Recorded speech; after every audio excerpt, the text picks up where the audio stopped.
Hello and welcome in, folks. Hopefully you all are having a wonderful day today. We're back. We're ready, hopefully, to die. No, I'm just kidding. Welcome in. Before we get into tonight's session of Inspired Initiative, we do have a few announcements to cover. The first of all, next week is the holidays, or at least here in the US, it is Thanksgiving. And so, we will not be live, unfortunately. It will be very sad, but we will be back the following week for more juicy Inspired Initiative. So look forward to that. But yeah, no episode next week. Other than that, we do have more inspiration to give out before we get into tonight. And tonight's inspiration goes to Rhukkarrak for covert operations. For being able to successfully sneak in and sneak out of this clandestine meeting without the rest of the party being aware. So well done, Rhukkarrak. You get inspiration for that. GG. Yeah, thanks.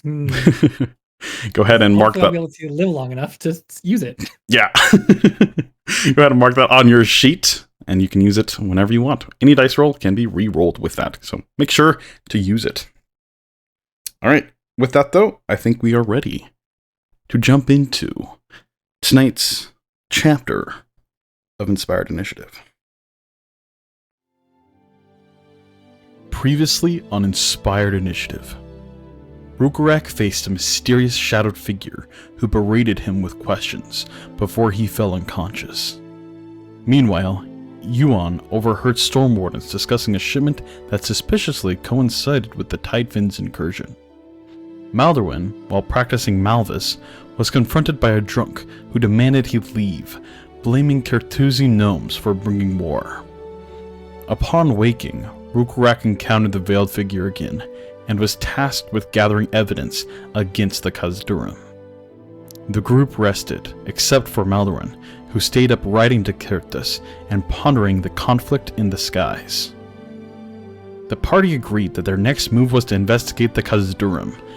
After consulting Captain Taran Greaves, they decided to join the Leviathan hunters in the Gulf, convincing them to drop the group off for reconnaissance before aiding in a hunt. While approaching the Khazdurim encampment, they were ambushed by massive quake shells. The battle was brutal, with Rhukkarrak falling unconscious and nearly dying, before being saved by Asja's life magic. Ultimately, most of the creatures retreated, leaving the group battered but alive. What waits them at the Khazdurim encampment? Will they face more battles? And can they honor their promise to aid the Leviathan hunters? Find out tonight on Inspired Initiative.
You drift into an endless void.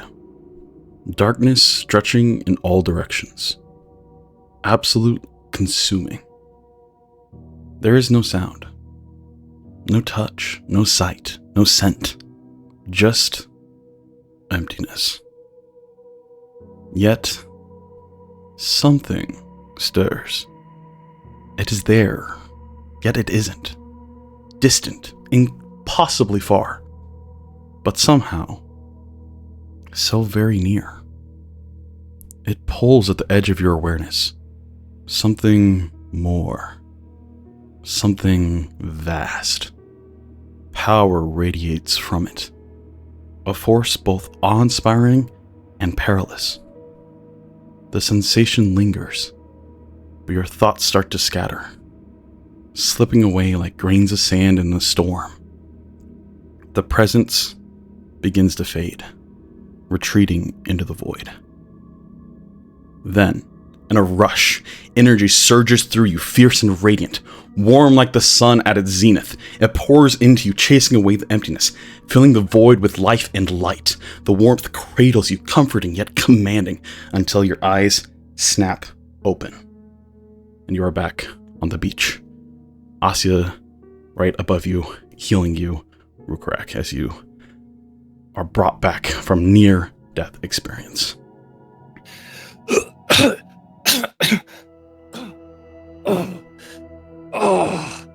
Oh, that hurt. I'm not touching you. Don't cut off any fingers. I like my fingers. And she removes her scarf off of you. Oh, thank you, Asja. Oh, thank you. No problem. I need to go and check on Maldorwen. And she'll hobble off. Oh, Maldorwen was kind of approaching the group already anyways. And he'll look at Rhukkarrak and say, well, Dentish, at least you're back. Yes. Yeah. As he's going to very carefully trace the wound on his side. Yes, thanks to Asja. Need a hand to get up? He's going to look at your small frame, and I think I'm good. I've got this. Thank you. And he'll just roll over and get up.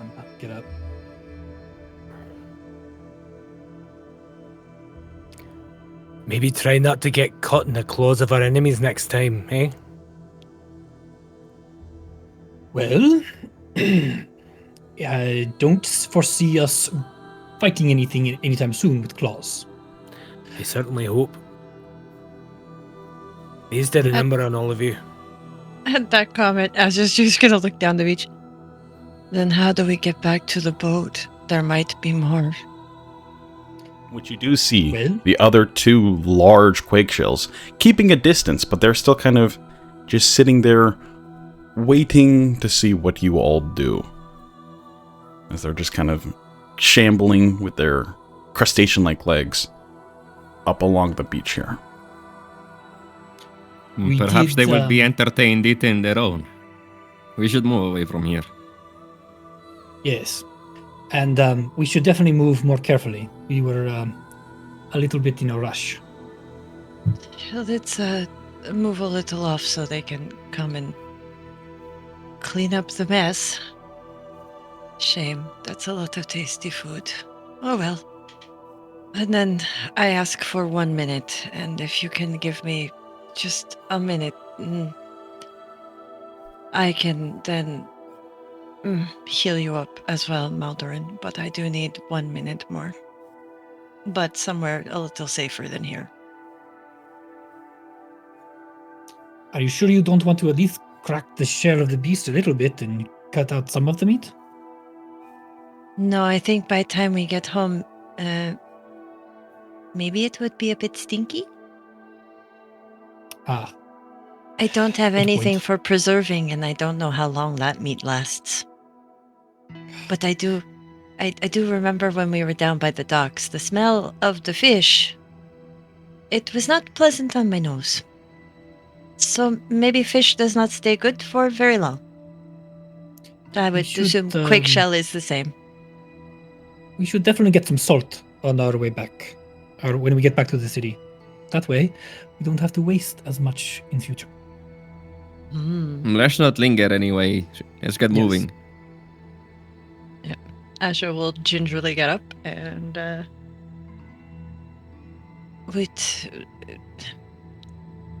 in the direction they were already moving, does there look like there's somewhere that might be a little bit more kind of protected or anything like just Go ahead like and roll a survival check for me.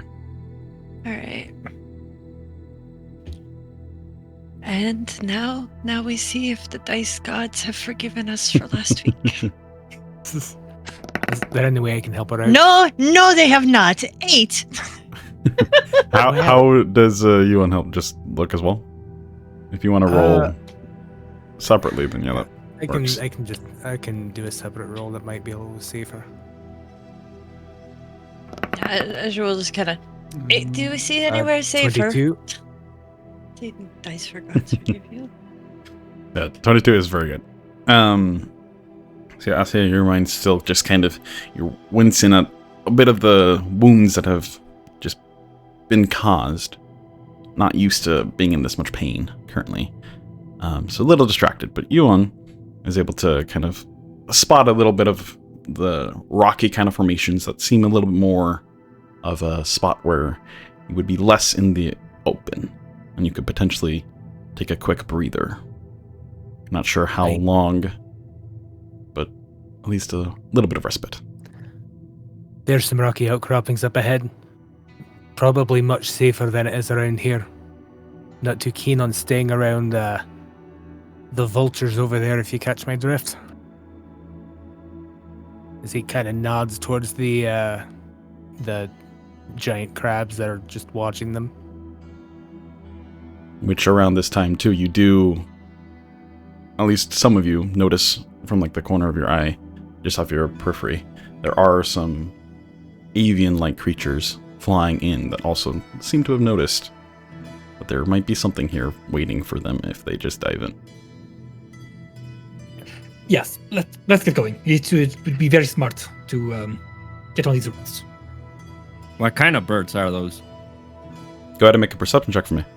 They're quite far away, so see if you can give any details.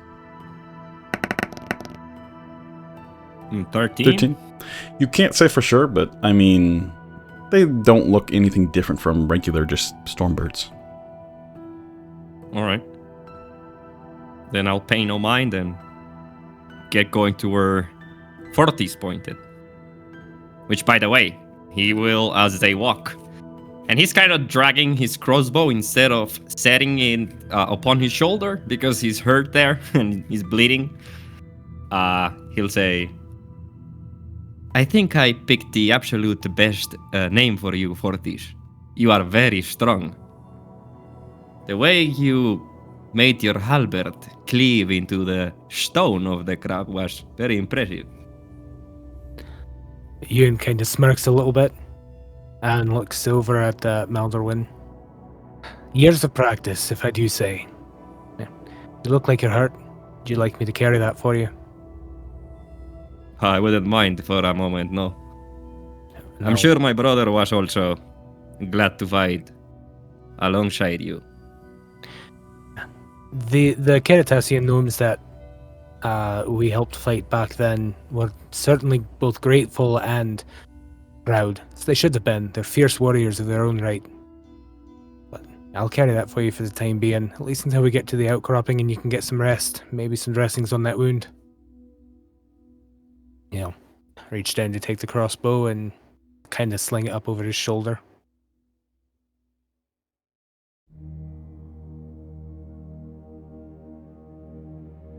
Okay.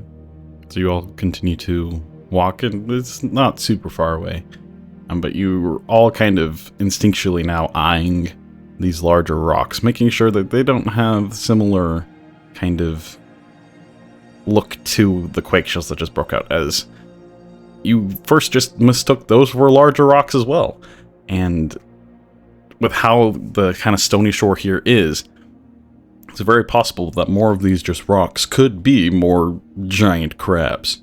So you all kind of trepidatiously examine from a distance all the rocks as you continue on, but you don't notice, at least any currently, to have those same kind of signs, but you're not sure. About a couple minutes later, not a far walk, you do arrive at this kind of larger stony kind of outcropping with a little bit of cover.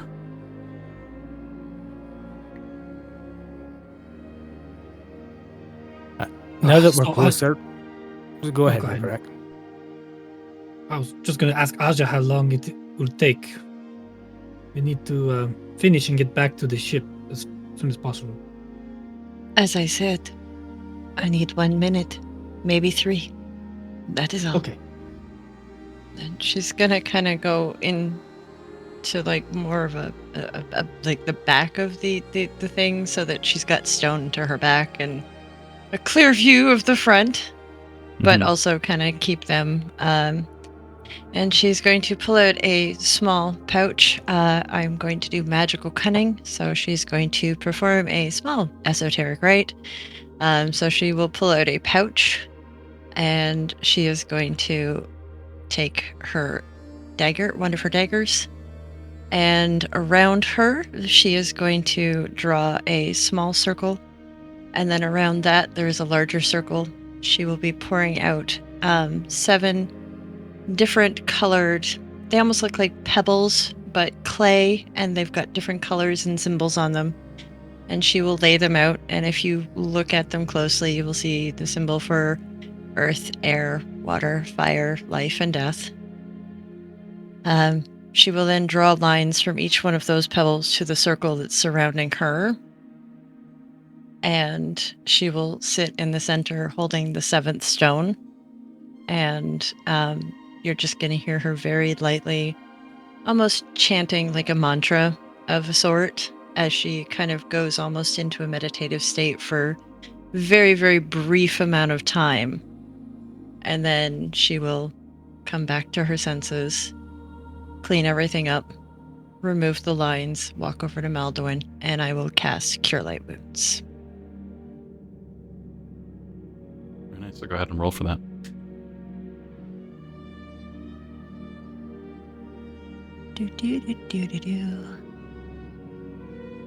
And I guess as you're doing that, Or Cure Wounds, sorry. He's not gonna refuse or anything, but he'll say, looking at you as you kind of are still bleeding a little bit, and say, that's better. But aren't you sure you wanted to take care of yourself first? I mean, I will. you're the one healing Ash, so I wouldn't want you being hurt. I still have one more trick left up my sleeve to get myself back up to a decent level. I'm just in more pain because I am not used to any of that. We've had small things happen in my village or my settlement, but never anything like that. So never really had more than maybe bumps and bruises and a couple bad cuts, but ugh. My body's just not used to it. Don't take me wincing in pain as I'm hurt very badly. I am not as hardened as the rest of you. That's all. Hmm. And I'll Well. no more spell slots, Kate. While Asja was doing that, Rhukkarrak will kind of like observe her for a little bit, and then just out of curiosity, he'll find a nice shaded area and sit down and just kind of meditate internally, just trying to reorganize his thoughts and everything. But as he's doing that, the shadows will seem to kind of darken around him a little bit, and he will also use magical cunning. Very nice. Get one of those spell slots back. You get that back. The spell slot you used, you get it back. He's not sure exactly what he's doing. He just kind of feels it. And after that, Asya's going to sit down with her healer's kit, and she's going to clean out her wound. And I am going to use the last of the healing light dice to Roll another give D6. myself that last little bit of bump up. Yep. And Okay. then we'll see how much she has to do after that. 3. All right, that's 3 pretty points good. back. Yeah, so she's going to, it doesn't fully heal her up, but you'll notice like it just looks like a little cut now. It's 4 points of damage that she's got now. So she just cleans that up and maybe like puts in like 1 or 2 really quick little like stitches just to kind of hold maybe a deeper area closed, bandages it up, and doesn't seem phased by doing any of that to herself either. So Very quickly. Maldorwen was standing Terrence nearby. Sorry. Go ahead. Okay. He was standing nearby and he was mending his clothes, just using magic as well, kind of Okay. uttering a prayer as his uniform is restored from like where it was torn. And then he'll offer to Asja, saying, I can fix any of your clothes if they got ripped. They are very Aye. pretty, so I would hate for you to... it is all right, but thank you very much. I think thankfully, even though this shirt does not go all the way down, that might have saved my shirt. I see. And I guess I'll walk over to Ruka, wait for him to finish his ritual. And so, like, just to check that he is done, I guess he'll kick a bit of sand, not wanting to touch him.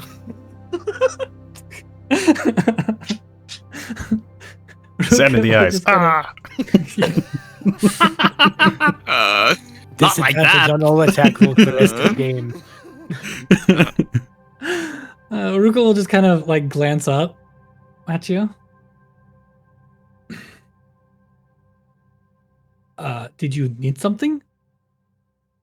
Sorry to interrupt, but we do have a boat to catch. Oh, no, I was just trying to calm myself a little bit. Are we ready to go? I guess my question was, are you ready to go? Yes. What about Euan? As you look over to Euan, you'd notice he's kind of got a not so much a cross expression on his face as much as an expression of concentration. As he's sort of thinking to himself, he'll walk over and put the crossbow back down, sort of leaning up against a rock by Maldorwen. And he will turn to the party and, maintaining that same sort of concentrating, perhaps even concerned look, I know that we are planning on scoping out the Khazdurim. We need to avoid a fight at all costs. Out of all of us, I am the only one that is hale enough to stand any sort of long battle.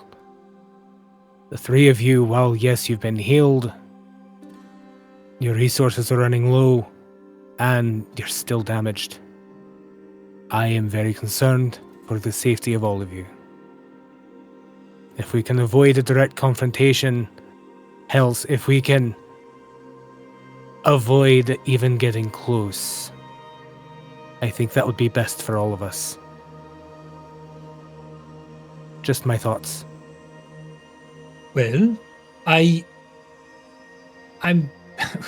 think because of Asja's magic, I feel really good right now. But yes, I agree. We should definitely be careful.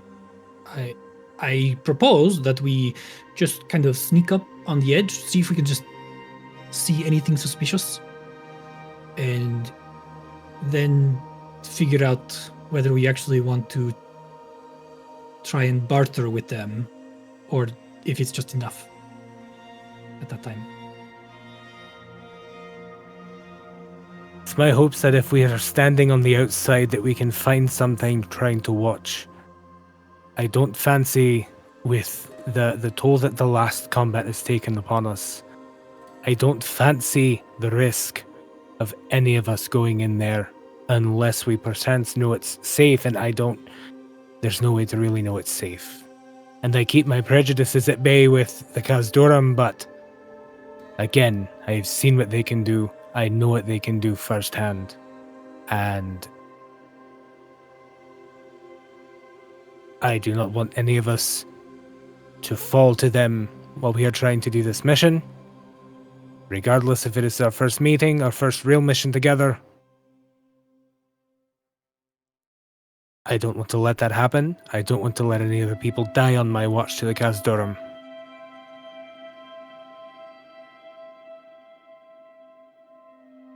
If it falls down to me and things are looking sour, you all need to run.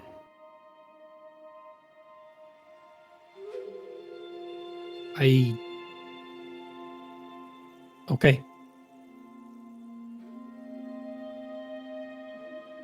And you'll kind of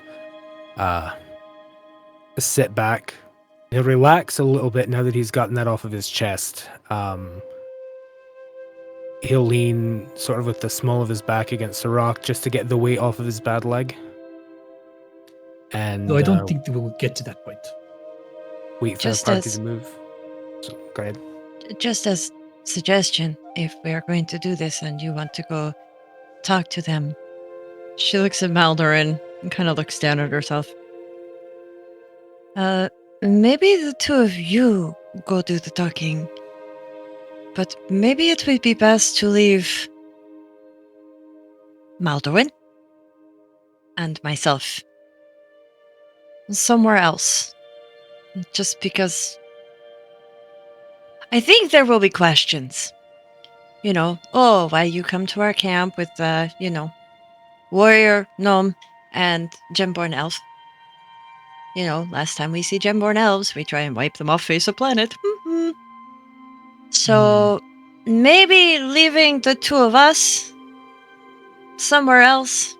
I mean, Euan is green, which is strange, but that doesn't exactly scream, I don't like you, you know. But maybe His face leaving... does, though. His face always looks like that. To say, to be fair, my face is just, it doesn't really like most people, if we're very honest with ourselves. That is a very good point. I know that Maldorwen is also really good at ranged combat anyway, so having you guys cover us from afar might not be a bad idea. Maldorwen, you're the first to pick up on this. You swear you hear footfalls. Like boots on a Footballs? sandy... Footfalls. Footfalls. Like... Sorry. I also heard It is football. it is So did footballs. I. They're playing soccer. I'm like, what are we doing here? This is the wrong campaign. Yeah, like boots on the sandy beach. It's distant though. But it does seem like it's getting So- louder. Right. I'll raise my hand, and then I will, take one finger, my index finger, to my lips, and kinda start looking around, trying to find them. And yeah, I guess I'll try to keep everyone quiet. Okay, so as you kind of signal to everybody here, you all are in a little bit of a secluded spot, allowing you the ability to hide if you would like to. You are currently not, hidden, but if you would like to, you can all make a stealth check. Yeah, Asja's gonna Right. go quiet and kind of try and find somewhere to hide, so yes. No! The dice hate me! It's a 9 for Rhukkarrak. Oh, rip the exhaustion. Yep. 14. I'm sorry, I did forget for my perception check that I was exhausted. That's okay. 12 for you. 14 for Asja, 12 for Euan, and then Maldorwen is a total of 5. Yes. Oh, not terrible average, but not super great. Better than last week. All right, so as you all shift in that space there, trying to kind of sidle up to the rocks and get out of any vantage point, you're still not exactly sure where the noise is coming from. Maldorwen, you kind of peer out and try to ascertain where that is. Go ahead and now roll a perception check as well.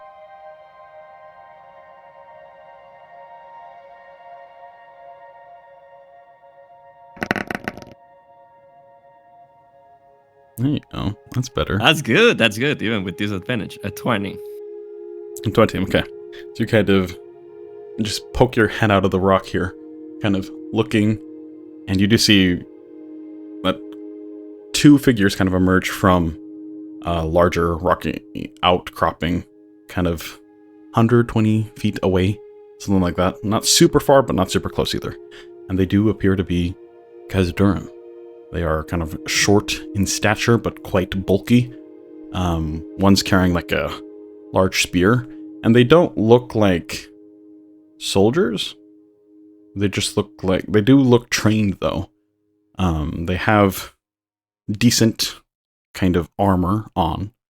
Nothing like super heavy plate mail and everything, but some pretty well worked kind of leather armor with bits of metal kind of on it, as they kind of are just stepping down towards the beach and conversing with one another. You're a little too far away to pick up anything of note. It's just a little bit of mumbles that you can hear from this distance. Could I perhaps, using thaumaturgy, with phantom sound, create a sound similar to... Maybe, actually, you did say that there were like kind of like tremors when the quake shells came out of the sand. Right. How far are the Khazdurim, like an estimate, or? Currently a little over 100 feet, 120-ish. Okay.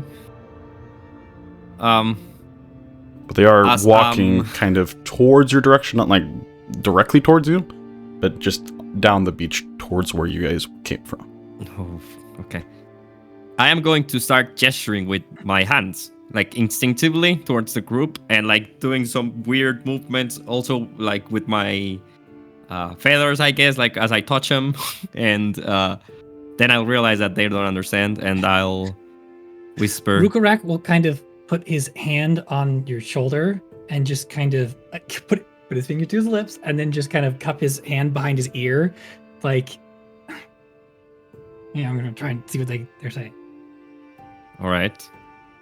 So I'm gonna like make signal 2 with my fingers and point towards their direction, and I'll also, like, let Asja and Euan know, like, call their attention. Euan nods. If Rhukkarrak can get a better determination of where they're coming from, he wants to get closer to the path that he sees that they're going to be coming down, but where there's definitely solid cover, because all he has to do is get within earshot. He doesn't need to get in line of sight. Right. Which there are different rocky and stony bits that you could potentially break out of the cover that you currently have and sneakily go towards one of these spots and kind of take some more cover to get a little closer. They're like maybe 5-10 feet away from the water itself, just walking on like the beach where it's a little less stony and there's less large stones.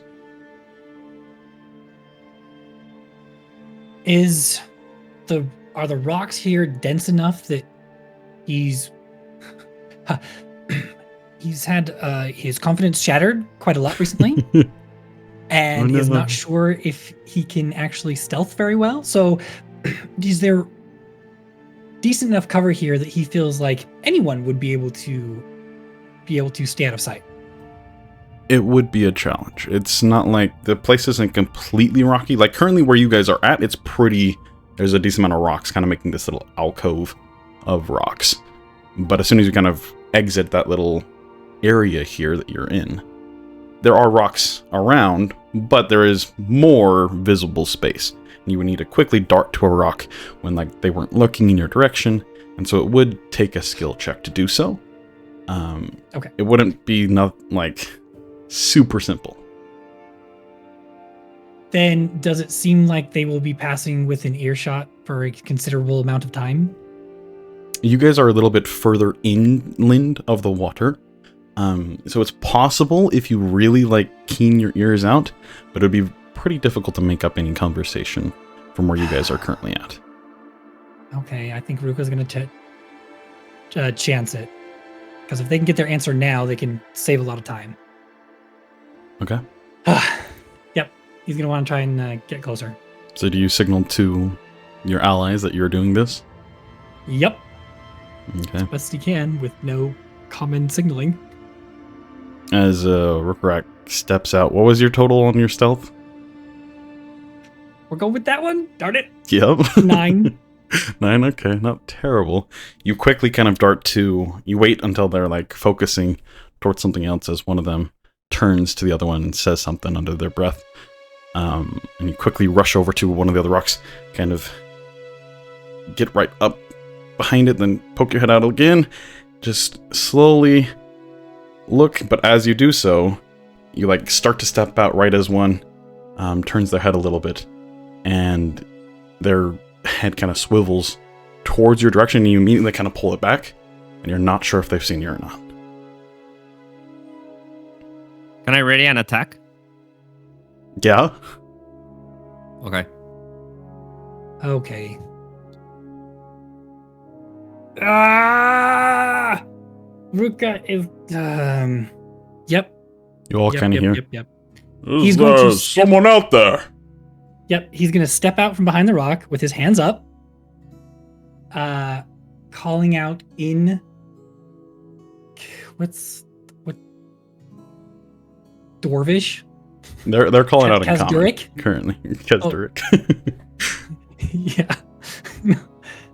No, he's gonna call out in Khazdurim in order to appeal to their loyalties a little bit.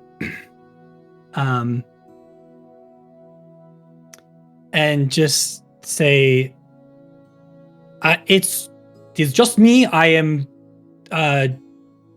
just had a dangerous encounter with some quake shells, and a little on edge. What are you doing out here? They kind of just look towards each other as you kind of make yourself known, and kind of slowly start to step towards you. Not in a super aggressive stance by any means, but they're a little guarded. They're not exactly sure who you are or why you're here either. One of them kind of closer to you. Oh, well, we're just hunting the same things. Had some dinner to make. What brings you out here? You're not by chance from the city, are you? You kind of point in the direction towards Elendor. I was helping some Leviathan hunters, and we just made a quick stop on the beach here and got attacked. Or I see. I got attacked. So I haven't seen any Khazdurim this far south before. Last I saw, they were all in the. Last I saw some Khazdurim, it was far north, in the Windbreaker Keeps. Stormbreaker, yes. Stormbreaker Peaks. Come down, we're trying to trade with the city. They're not wanting to allow us access, though. So we're just waiting here until they decide on their definitive answer. But you said you found some quake shells. We're looking for. They're quite tasty, we found. Yes, there's 3 of them down that way. Oh, he kind of nudges the other end of the room. Really, let's go.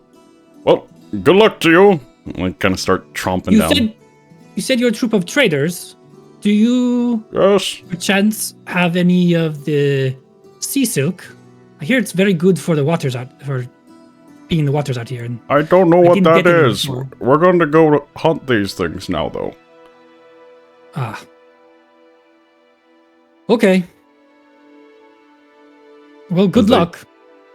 Thanks. They continue, kind of tromping down and slowly making their way further and further away from you guys, closer to where the quake shells were.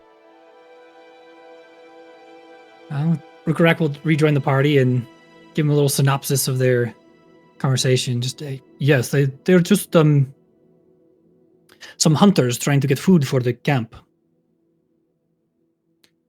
I sent them to our quake shells.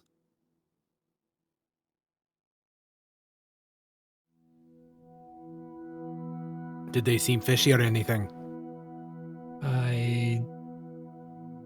No, Not really.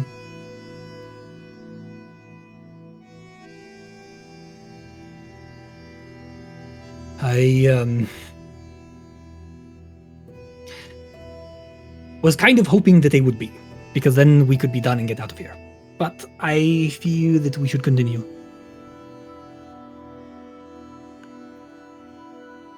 I'm not particularly too keen at the fact that there are two that are out there that could come back in behind us and cut off a fast escape. Really need to make sure our heads are on a swivel and we're watching behind us. Yes, but they should be busy for at least a few hours harvesting the quick shows. And we are not planning on having a quick escape. So I do not think that we're get Planning close on enough. and the necessity of are two different things. All I'm saying is we should be prepared for any outcome. True. Either way, we should decide quick. Are you saying we should attack them, Fortis? No. No, not at all. Just that we should make sure that we keep an eye out behind us if we are trying to get closer to the rest of the camp, to make sure that they don't sneak up behind us, find us, and cut off any chance of escape we might have. We do have the upper hand on those two. On those two, yes. They also don't fancy a battle right off the bat.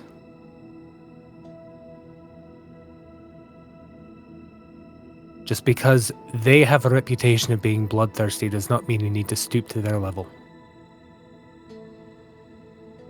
Plus the simple fact that the two of them with just some spears just went very happily, knowing that there were more quake shells alive down that way, and went, "Oh yeah, easy, let's go." And she kind of points at the four of us. Juan just handed us our booties very well. Well, we So if could those two also- don't have a problem going after 3 quake shells, And this if rock they're is that very strong, comfortable. Then they're not just merchants. Then why don't we I follow mean- them and see what they do? To travel anywhere outside of a city, you would need to be strong. You would need to have guards. I say we just go quickly check the camp for anything suspicious and get back to the hunting, Leviathan hunting. Ruka, you We're being a not little here bit to further attack out. anything. You hear more footfalls and like a rush as you kind of dart back over and you see these two individuals kind of running like, "Oh, things are way too big! No!" And they start to like sprint back towards where they originally came from. Oh. Maybe they're not that strong. I mean, they should be able to harvest at least the one that we dispatched. Unless Yeah. they're not. Anyway, we shouldn't be here discussing things. We should be doing things. Shouldn't we get going? Oh, I just think had a that's great what idea. we were. I think that's what we were trying to do, but we were trying to figure out: are we going back? And then you brought up, should we follow them? And then they bring up that we're going to still go to the camp. Which way are we going? And can we talk about Oh, this great idea yes. as we're moving? Because we still have a ship that's waiting for us, so Yes, that we yes, can yes, go yes. and hunt big fish. That I don't know what we're going to need to hunt the big fish, but let's hope they don't hurt anybody, because I can't heal anyone anymore. They are looking for food. They want quake shells. We have one we killed. We could bring it as trade for sea silk. And if anything goes wrong, we just drop it off and go away. Then Tesh, I am not trading with the Khazdurim. We are getting information. And if we want to have a pretense of trading with them, then we need to bring something. We know they want quick shells. I don't need a Let's just- pretense of anything. I just want to see where their camp is. Can we please get moving? I still don't think it's a good idea for us to try to get into the camp right now, Rhukkarrak. I understand what you're saying. And if we were more ourselves, if we had not had to deal with the Quake Shell attack, if we were all a little bit stronger than we are right now, I would say yes, that's a fine plan. And it is a fine plan in normal circumstances. Not today. Not when we are hurt, not when we are running out of resources, and not when it could very well spell danger or death for any one of us. If we are trying to find information, let's see if we can scout out information. Otherwise, we can get back and we can do our best to make sure that whatever they might be planning does not come to fruition during the boat race tomorrow. Okay. Okay, let's just get going. I feel like it's a waste of resources and a good opportunity, but let's go. Okay, you all start to slowly kind of depart from the little bit of shelter here and continue towards where these other two Khazdurim just ran back towards now. I guess following their trail is gonna be very easy now. More or less. That's the question that you all need to answer now, though. Would you like to go down to the beach and follow that trail? It is much more open and visibility. Or you could follow more of the stony kind of outcroppings here and more inland in that direction, which would help with stealth if you wanted to take that approach. Well, we can see the footprints in the sand, right? Yeah, Even from the rocky shore. more or less, yeah. I say we stay where there are rocks and less footprints, especially if we're trying to be careful. I would agree with that. Sure. I will follow you. Okay. And what pace are you guys moving at? Slowly, stealthily? Rhukkarrak is going to want to move at a normal but alert pace, Okay. unless he actually catches sight of the camp, and then he'll try to go into a crouch stealth. I think that's fair overall. Yeah, I'm gonna roll into a ball and I'm just gonna tumble. Just go into Sonic the Hedgehog mode. Okay. No. Asja is going to kind of look around and, I guess, grab some moss or seaweed or something, like something that's a long piece of something, and take Rupert off her head and put it down and kind of schmuck it onto her hair and go, you know, bright colors, even in not when you're not sneaking the hair, it doesn't quite suit the beach atmosphere. Let me try and hide a bit more. And she's gonna at least try and camouflage the fact that she has rainbowed hair on a beach. Okay. With trees and rocks. I mean, it's not like there's big flower patches here that she could be like, yeah, I'm just a flower. Do, do, do, do, do, do, do, do. Yep. You know, she kind of stands out compared to the other three. So she's going to try and dull herself down a bit so she doesn't stand out like a sore thumb, even if they are going a bit more alert and all the rest of that. Okay.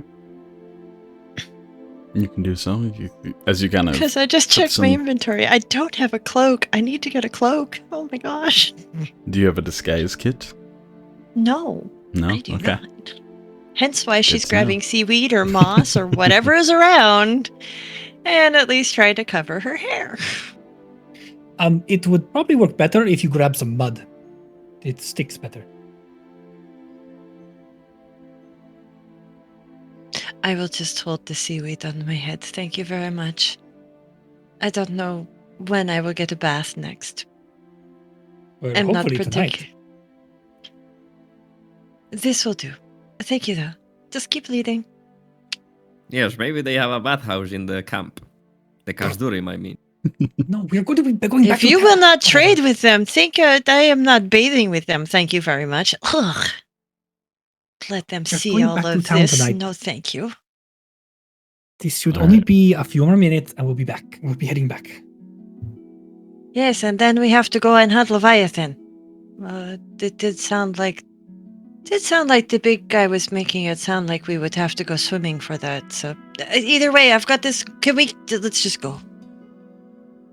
As you guys continue making your way towards, or following the coastline here, you walk for another 5-10 minutes, kind of following the footprints of those other two, as you barely can see it, as you kind of walk through the different stony outcroppings here, and eventually you kind of go to a little bit of an elevated land where you can then peer over a little more of your surroundings here.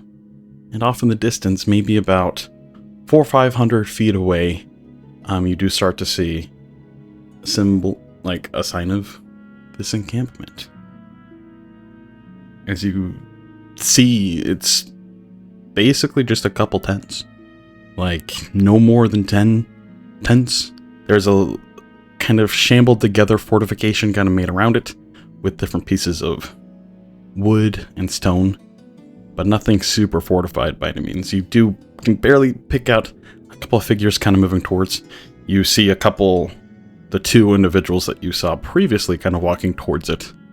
But yeah, you can barely make out the campsite from here.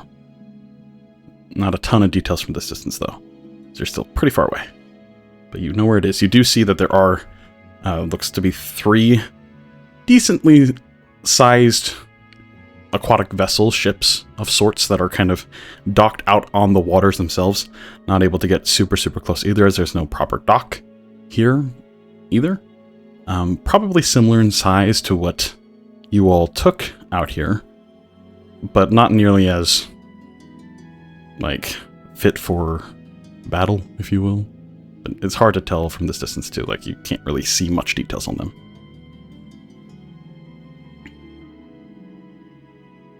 Well, I don't know. It looks like a normal camp to me. I don't know what we're going to find way out here. Unless we're going to talk to them. I want to take my cartographer's supplies or tools, and I want to start kinda deducing where the camp is using my map of Aruthar. Okay. Go ahead and just make a survival check or wisdom using your cartographer tools. Is there a spyglass in your cartographer tools? Let me see. I don't know what I have in my cartographer. I don't believe so. Maybe. I don't know. Does it say what it contains? It usually says like a brief. I'm pretty sure it's just like paper and like pens and whatnot to actually create maps. I don't believe it contains a spyglass. Okay. All right. So I add my proficiency bonus to my wisdom modifier, which is a +4, so it will be 6 total. I still have disadvantage because I am exhausted though. So. Mm-hmm.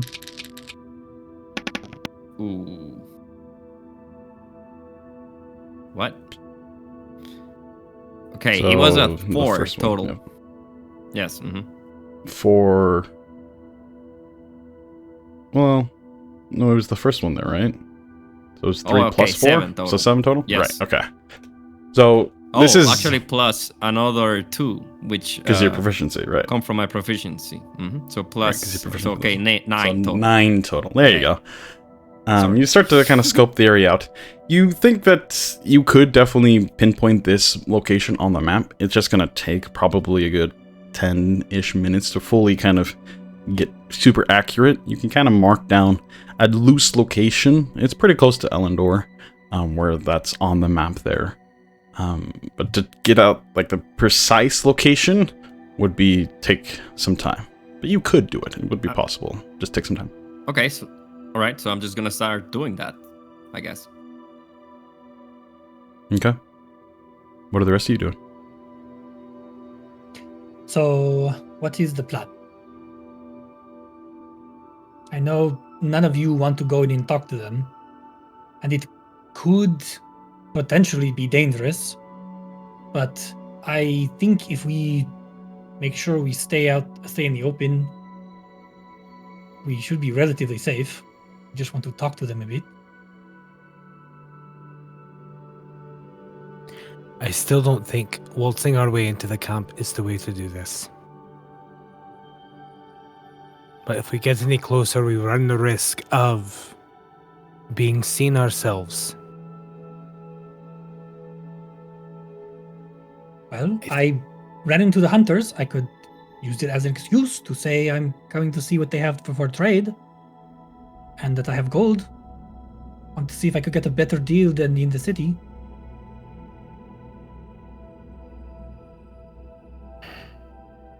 Euan will sort of go cross again, thinking. You swear you hear the sound of his teeth kind of grating against each other as he's trying to work something out in his mind.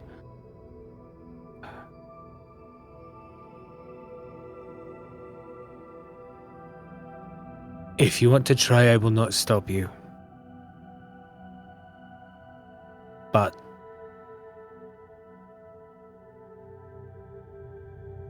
I will not put the others in danger. Well, I think it will be fine. If anything happens, you all can just turn around, walk away, toward the city.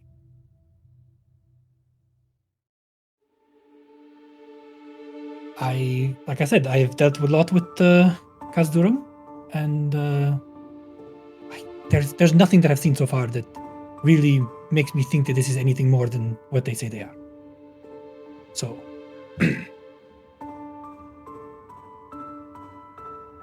and he's just gonna kind of bring his hands a little bit, just be like, well, let's not waste this time.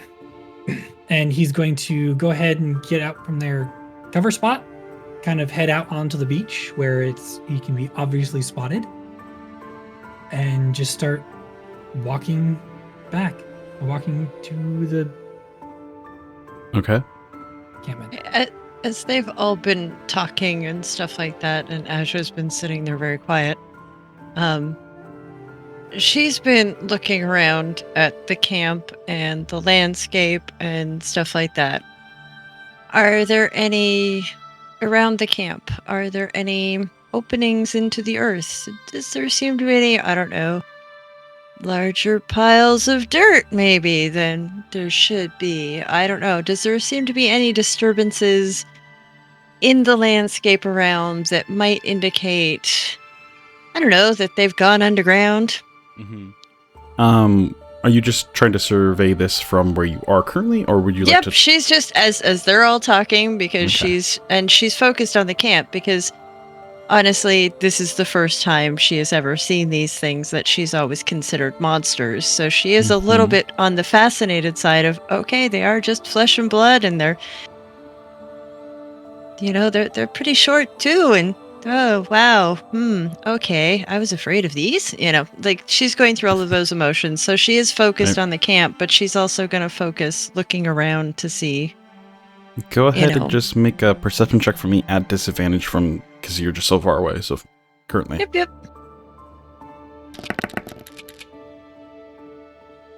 10. you do see a little bit of worked earth around the actual campsite itself that builds up a little bit of a fortification, but you don't see any like large mounds of earth overturned or anything like that could make you think of a tunnel that they are boring or anything like that. It's more like they've built a tide wall to keep their tent safe. Something like that.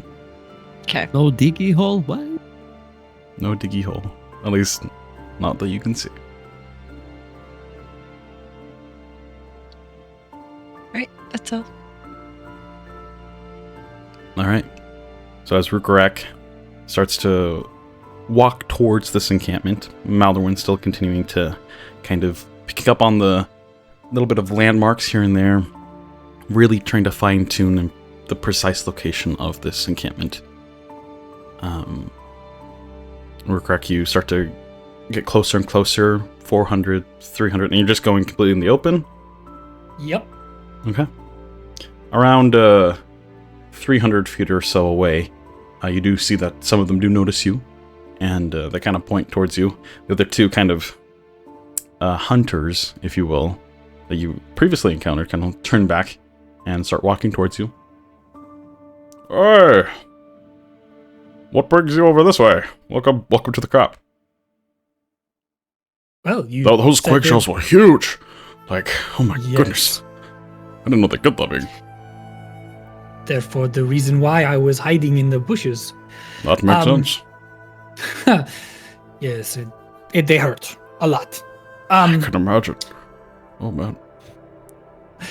You said they were merchants over here. I was curious. I have some coin.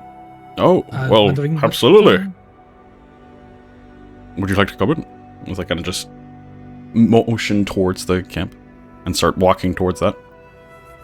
Anything in particular Yes. you're looking for? Well, as I mentioned before, I'm particularly interested in sea silk, if you have any.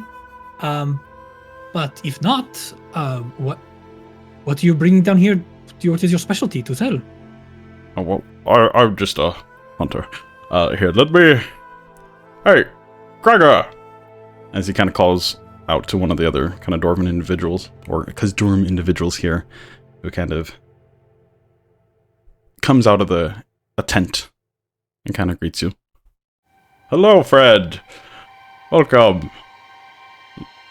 What brings you here? And the other individual here, looking to do some trade! I see.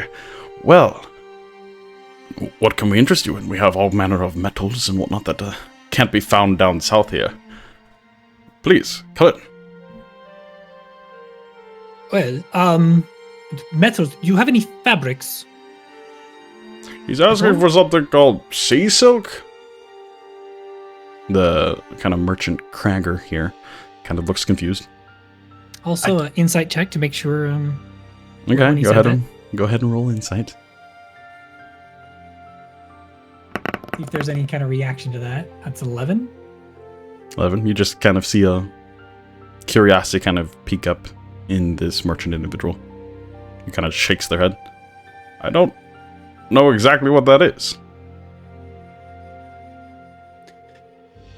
I hear it's really good for being in water. Oh, that would be quite helpful then. Well, yeah. I don't believe we have any of that. We do have some silks and whatnot, though. We primarily have some rarer metals, though. That, and again, can't be found down here. That we were hoping people of Elendor would very much appreciate. What kind of metals? Just kind of your standard kind that you can find all the way up in the mountains there. Coppers, irons, hearty steels, a little bit of mithril even. Oh, you bring... I don't think I have the coin for the mithril.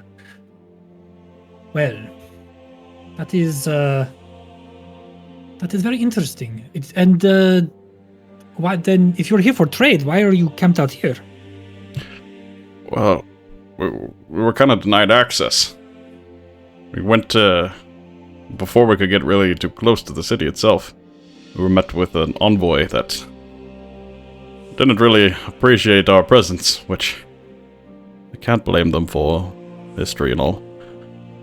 But we're just trying to make amends, if you will.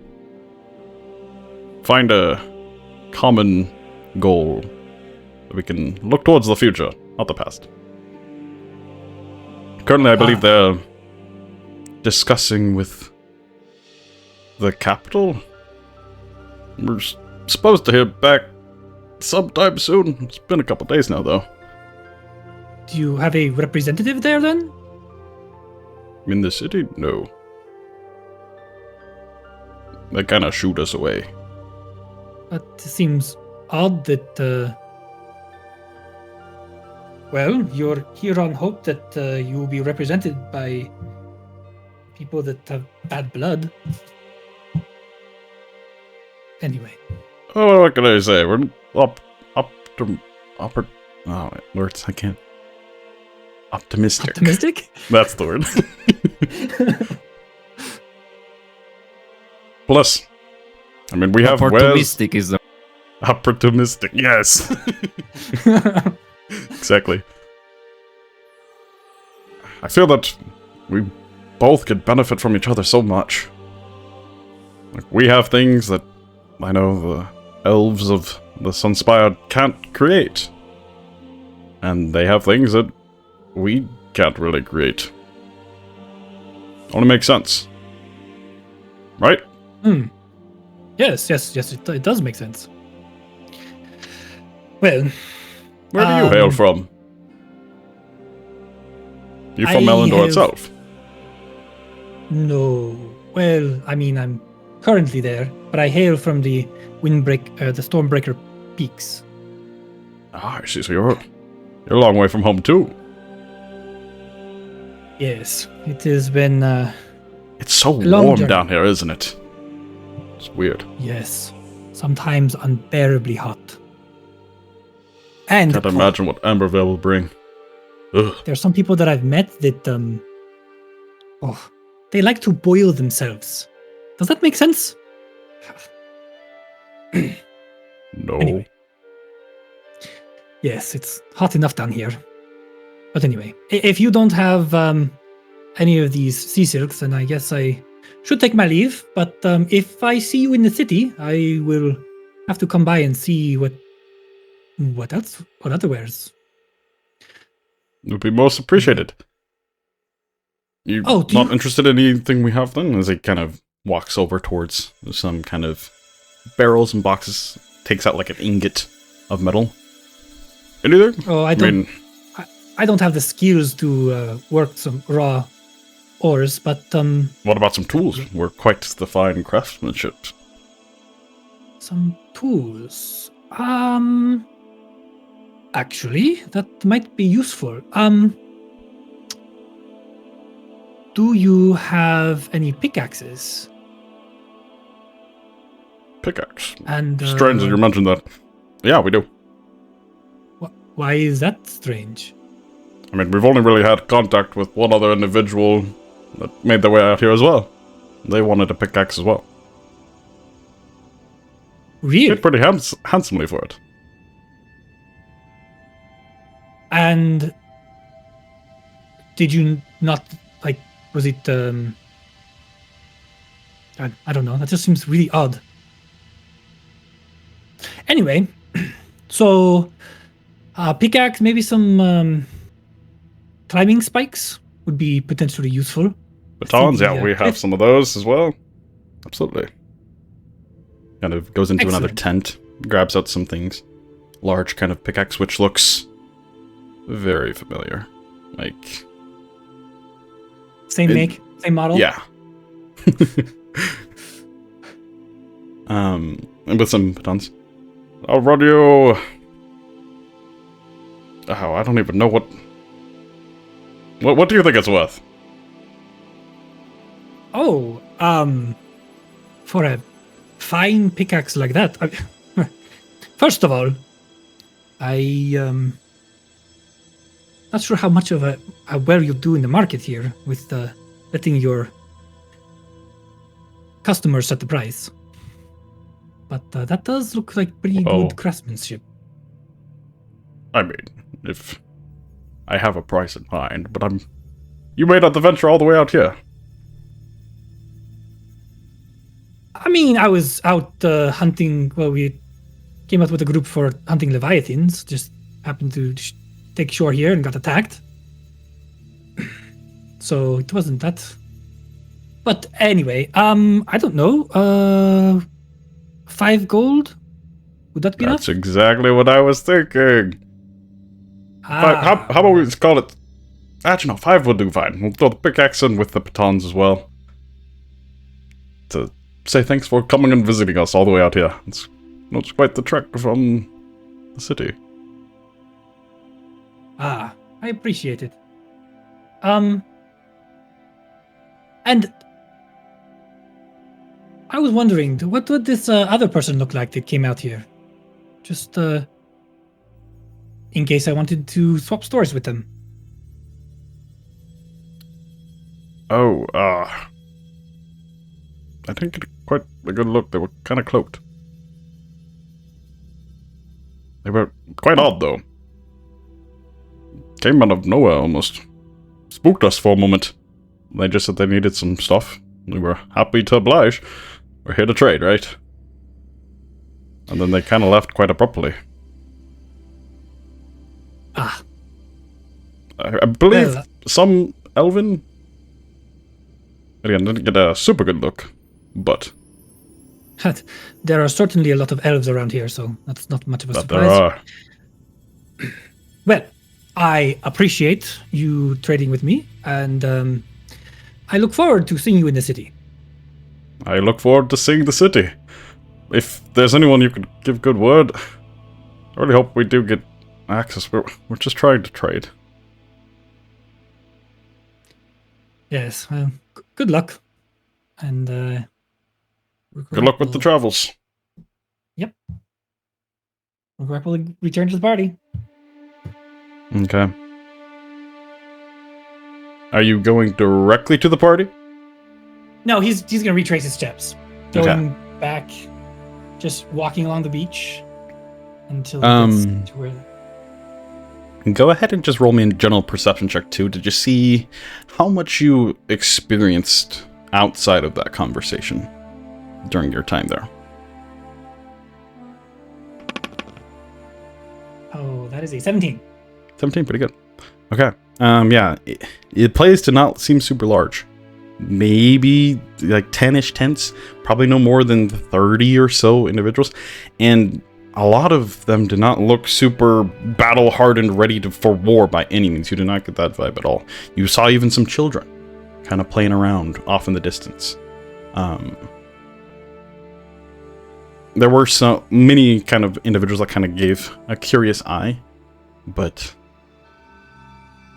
yeah, it's about no kind of they're here for war kind of crossed your mind.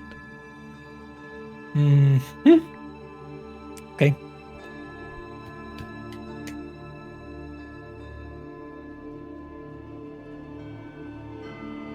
Eventually, When he makes it back to the party. Oh, go ahead. yeah, you make it back to the party, Maldorwen. You just kind of finish marking down the exact kind of coordination, kind of looking at everything and being like, yeah, this is pretty precise, you feel. Euan, Asja, is there anything you two wanted to do during that time?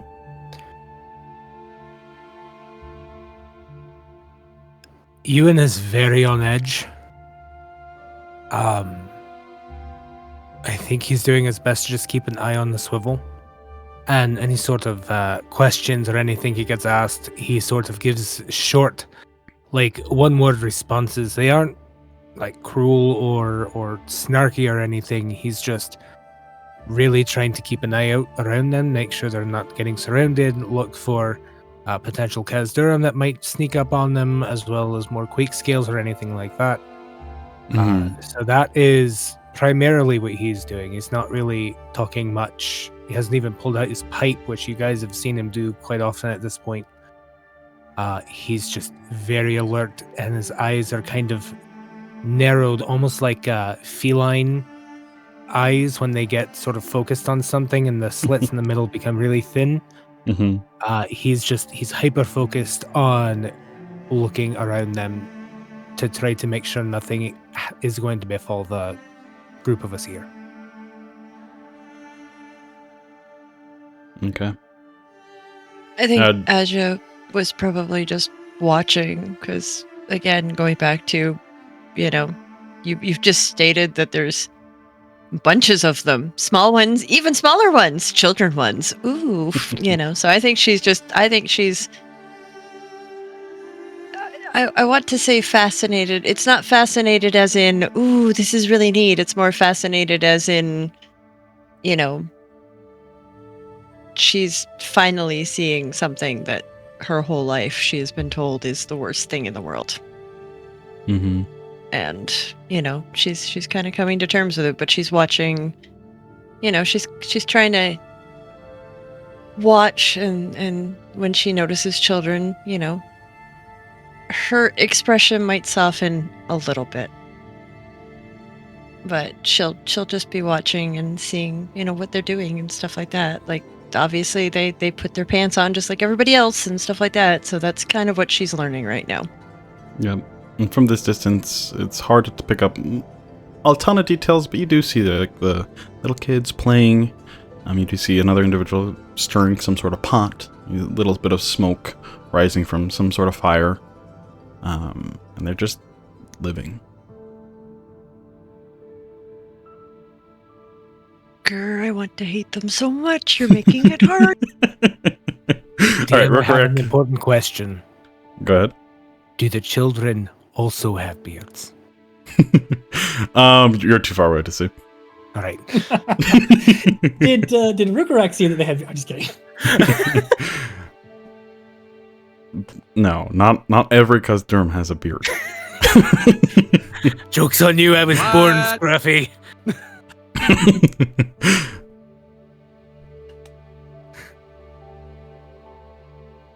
Yeah, Rhukkarrak Yeah, some of them are arrives. just bald. Some of them are just bald, exactly. Arrives back at the party, and yeah. Well, I believe that will settle that quite nicely.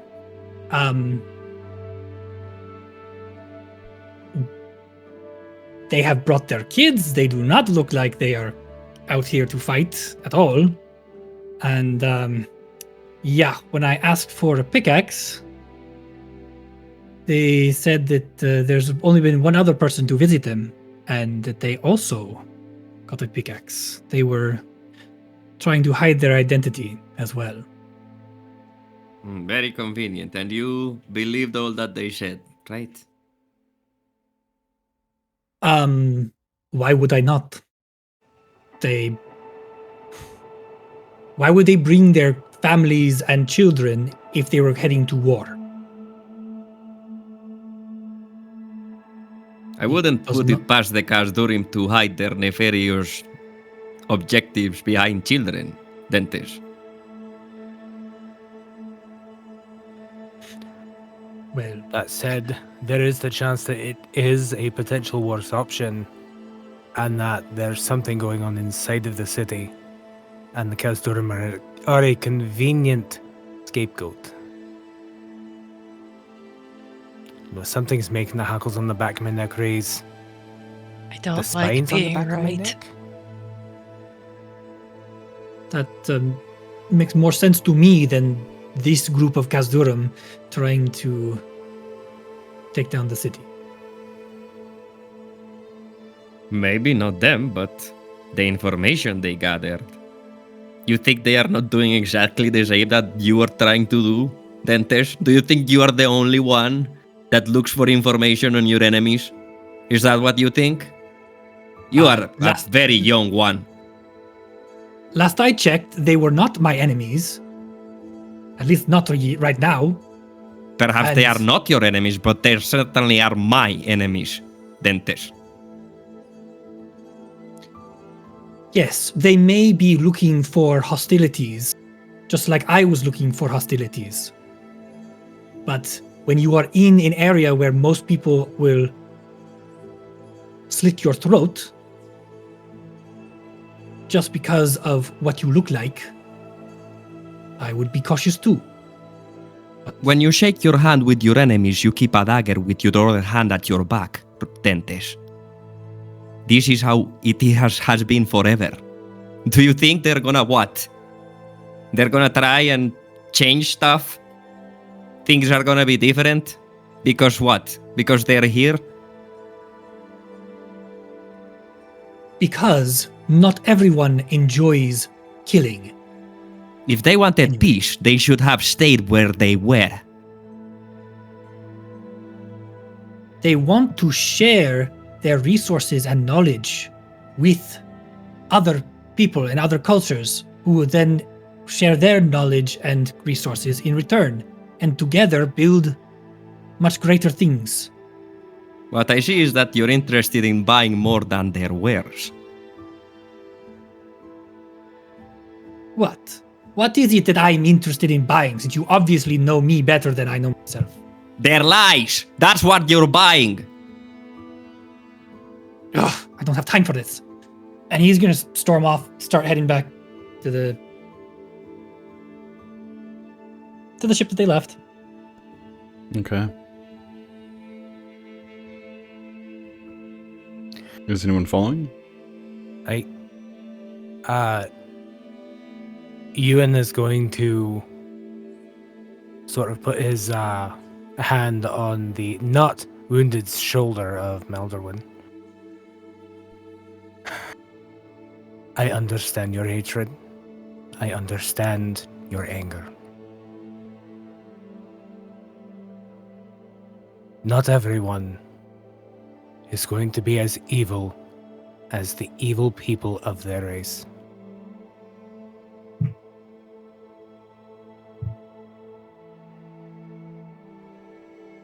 The only thing that is in their nature is to take. To take from the earth and to take from others what they can't get from the earth. So I'm sorry, but I don't see it that way. And he's gonna storm off as well. Euan will kind of facepalm and sigh heavily. All right, Asja, are you ready to go? Yes. Are you all right?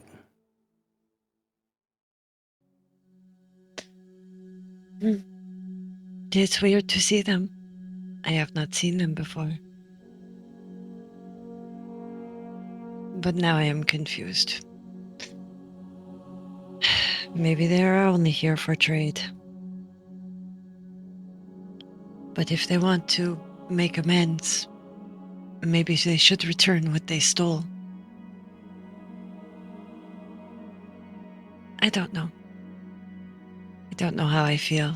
I'm not the same as Maldorwen, but I'm very confused. I'm very confused. Let's go with. Let's go hunt Leviathan. Leviathan are fun, right? Big kind of fish. They were tasty that first At night. the very Maybe least, we they're can. delicious, yes. Yeah, maybe we could convince the cook back at the our house to make. I'm only calling our house now because we're obviously going to be living there for a few more days. Right. Very well, let's make our way back. Maybe the others will cool off by the time we get there. I hope so. If not, maybe taking aggression out on big giant fish will help. Perhaps. We should watch our step, though. We should watch our step. Yeah. Watch out for any giant crabs. Maybe we should do what... I mean, the Khazdurim have been here for a few days, so maybe we should walk on the edge of the beach, like they were doing, where there aren't the big stones. Maybe we should walk where there's only little stones, because I'm pretty sure little quake shells are not going to make big problem for us.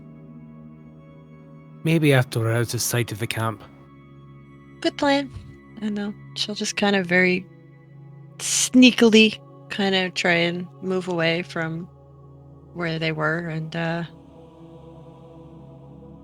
head back down to the edge of the beach out of sight, and then again, very careful footing, but and keeping an eye out on the bigger stones and making sure the bigger stones don't move and that nothing comes rearing out of the ocean. But Yep. if they've been out here for a while and they're still alive, they obviously know what they're doing, so she's gonna do what they're doing. And Euan will follow, silently wishing that he had some more of the medicinal tea that he had earlier that day. It's still a little sore. But Need we'll the follow Tylenol. the Tylenol. Tylenol. So, Rhukkarrak and Maldorwen, you both stormed off. You both going in the same direction, just keeping distance between the two of you?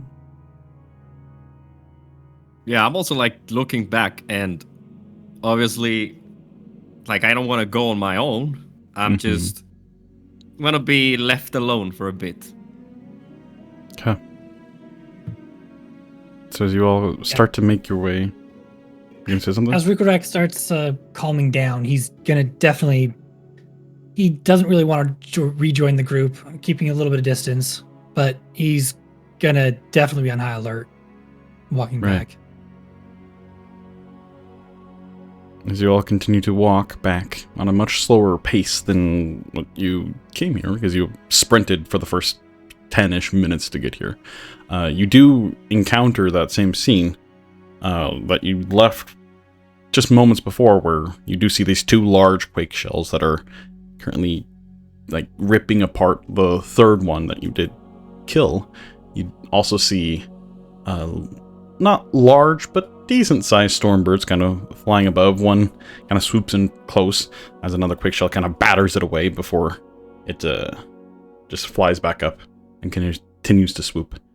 You know that they will pick up and clean anything that these quake shells do not eat. But that's kind of in your way. What you can do if you want, you can either go into the water more and swim around them to get like a good berth between them, or you can go further inland and up and around. Which way are you gonna take? Well, I believe Ruka was kind of sticking to the rockier side of the shore, so he'll kind of go inland and then. Okay.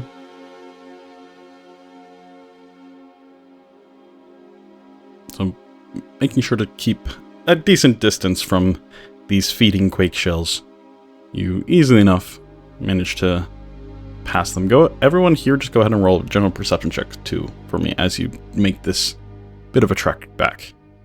It's not going to take you a ton of time to get back, but it's not super close either. Total of 13 for Rhukkarrak. 13 for Total Rhukkarrak. 9 for me. I have dice covering which one's perception. Give me a moment. Get off my screen. Thank you. 17. Okay. 12. 12 for you. Yep. Okay. So, Rhukkarrak in the lead. You do notice a couple other kind of more rugged looking rocks.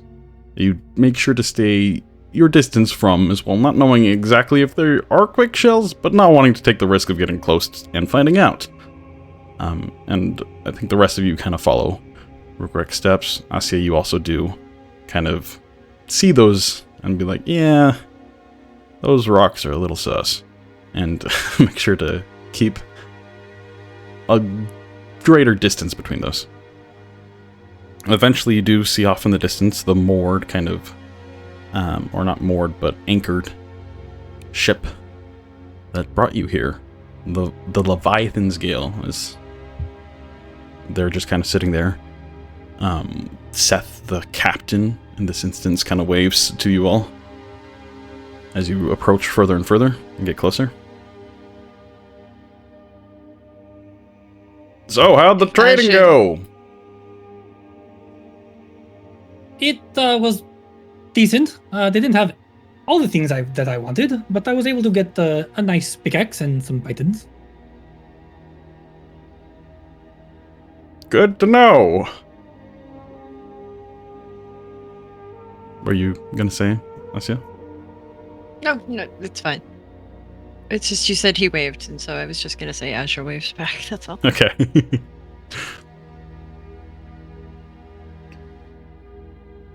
But I think as Azure gets on the ship, she's going to be removing whatever seaweed was on her head and throwing it back overboard. And now we go hunt Leviathan. You all ready? Yes. You all I think we're ready. look a little worse for wears. Everything all right? An unfortunate run-in with some quake shells. Ah, nasty buggers. Especially the larger they get. These ones were very large. I see. They're just up the beach then.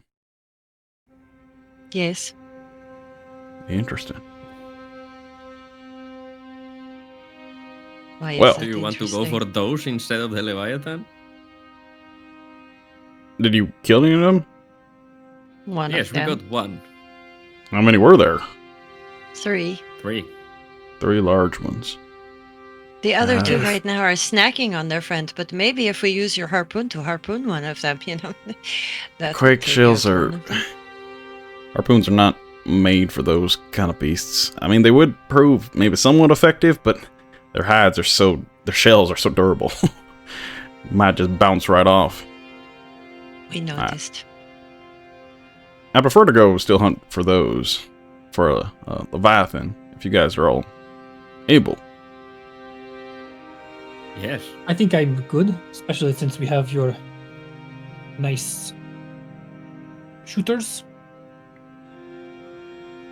Right. Hey, Khazdurim! Weigh anchor! He pulls up the anchor, and the ship starts to break away from the shoreline here. Euan will kind of go over to the front by the ballista he said he would man, and puts his back up against the railing of the ship and just kind of plops down heavily onto the ground with his back up against the railing, breathing slightly heavily from the walk out here, but also just kind of that same deep in thought expression on his face as he waits for orders for harpooning the Leviathans. Rhukkarrak is just gonna kind of turn to Asja and just, hey, Asja, I have a question for you. Yes. What if you had a very good information, potentially, good lead that could help you with your city, but the person who had that information insisted you, I don't know, have the city attack all those Khazdurim over there.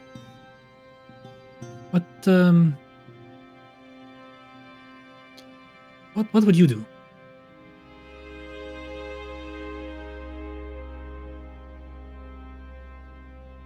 Asja actually looks almost pained for a moment.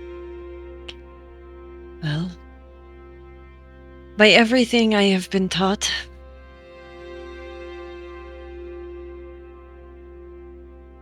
and from the fact that, at least so far, I haven't seen that they're here with weapons.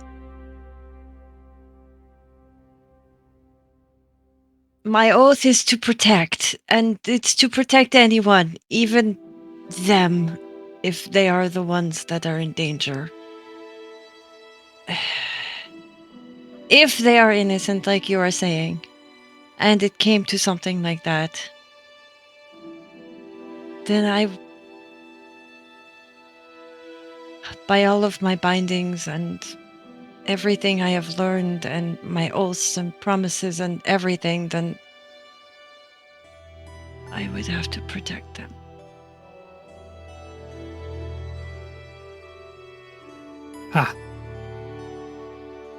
Well, I'm But glad that you... as I am also a normal person who is, also able to think, I would have a very hard time doing that, Rhukkarrak. I hope you understand that. So if you think they are innocent, as you say, I need 100% proof.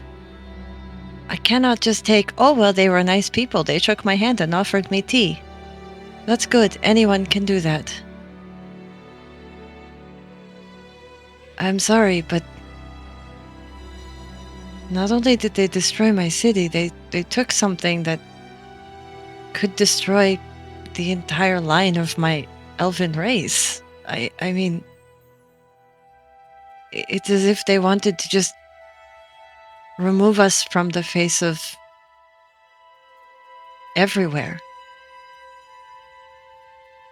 So if you believe they're innocent, you are going to have to find proof.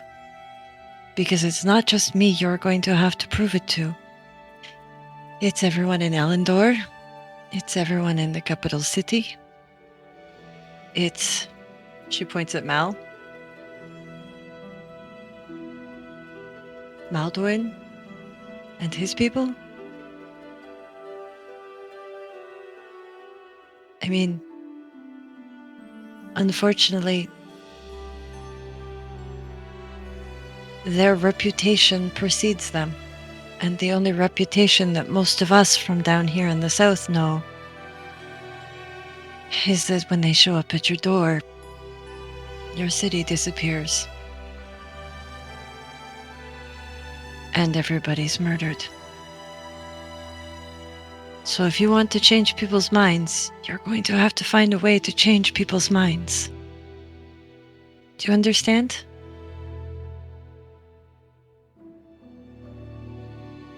Yes. I know it's hard work, but... Why do I need to change their mind? Why can't they just look for themselves? It does not work that way. Elves, I don't know how much dealings you've had with elves, but we are very emotional. We are very charged with our fiery passions. And because we're longer lived, maybe it's harder for us to forgive and forget for a very long time. You're the one that wants us to believe that they are innocent, so why don't you at least start with us? And then from there, maybe we can help convince other people if it is that way. I don't necessarily want you to believe that they are innocent. I just want you to not automatically assume that they are guilty. And after what I saw today, it looks like somebody else is trying to make them look guilty. And it's just feeding it. Just... I know. I wish I was not right when I suggested that back in the city. It would be easier if it was very clear that it was them. But unfortunately, in this case, I do have to agree with you.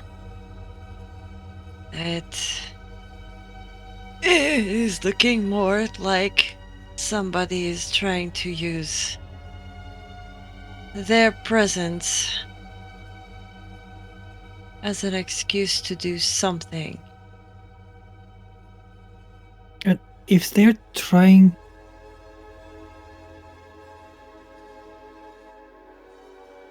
I wonder... But who all knew they were here? That's the thing. I thought the captain said it was very quiet. Only the council knew, and the storm wardens and the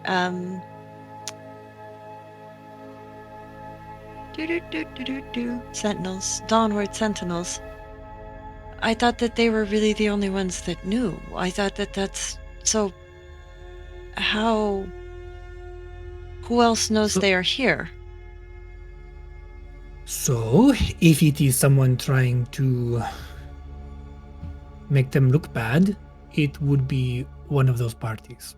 And we already had one person that was suspicious.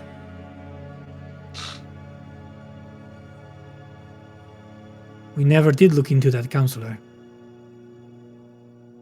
Well, it's not like we had time. We've tied fins and then wanted to come out here, and now maybe if we get back to the city, we can start looking into things. Maybe tomorrow, while everybody else is interested in the boat race, we can take a look around the city as well, while it is not as busy. Really? I was looking forward to seeing that boat race. Well, I guess whatever it is, it is. I should probably Either go. way, maybe you should also have... Are you and Maldorwen going to talk it out, or is there going to be tension for a while? I'm just wondering. If he is not going to have any kind of open mind, then what's the point? I don't know. We'll see. I should probably go man the harpoon. You go Anyway. man the harpoon. Talk to you later.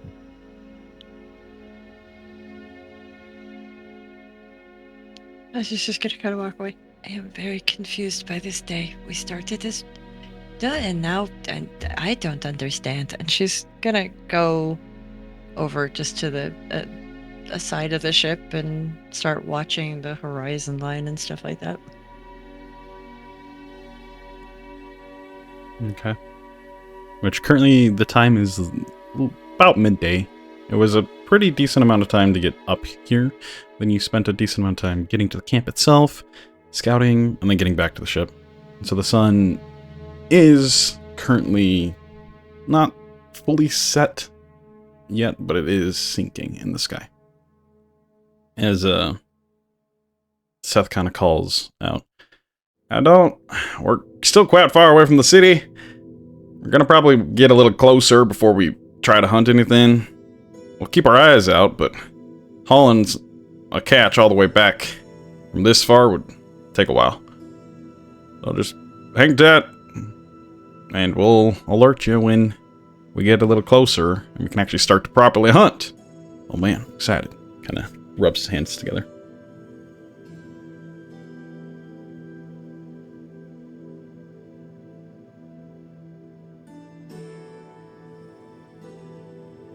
As the time goes by, the sun setting further and further as you kind of watch the open waters here, kind of the gentle breeze kind of shift the waves ever so slightly. Still relatively clear. Parts of it look almost like glass reflecting the sky above. It's very pretty.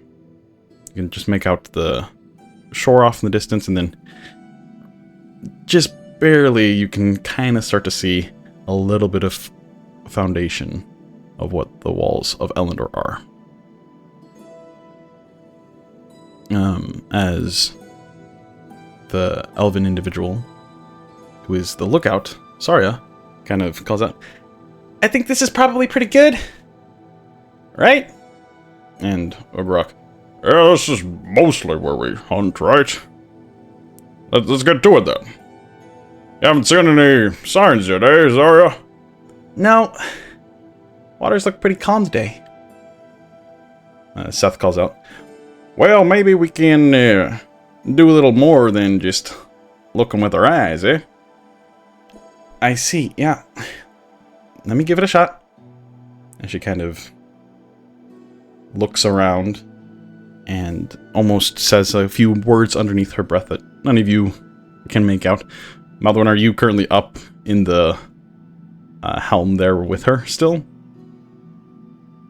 Or are you just on the deck? I think I would be at the deck, yes. And actually, I was gonna turn to Rhukkarrak and say, Rhukkarrak, can you put a box next to that harpoon? I want to try and shoot, but I'm too short. Sure. Yeah, picks up a big crate and places it over there. Okay, climb on the crate. Take quite a bit of strength to wind up. I mean, shooting it itself is just pull the trigger. Then you stay right next to me. I will do the shooting. You can do the loading. Very well. I can do that for a little bit. I will have to, once we hit the beast, though, get up personal, if you know what I mean. He kind of motions towards like a large axe next to him. I won't keep you then.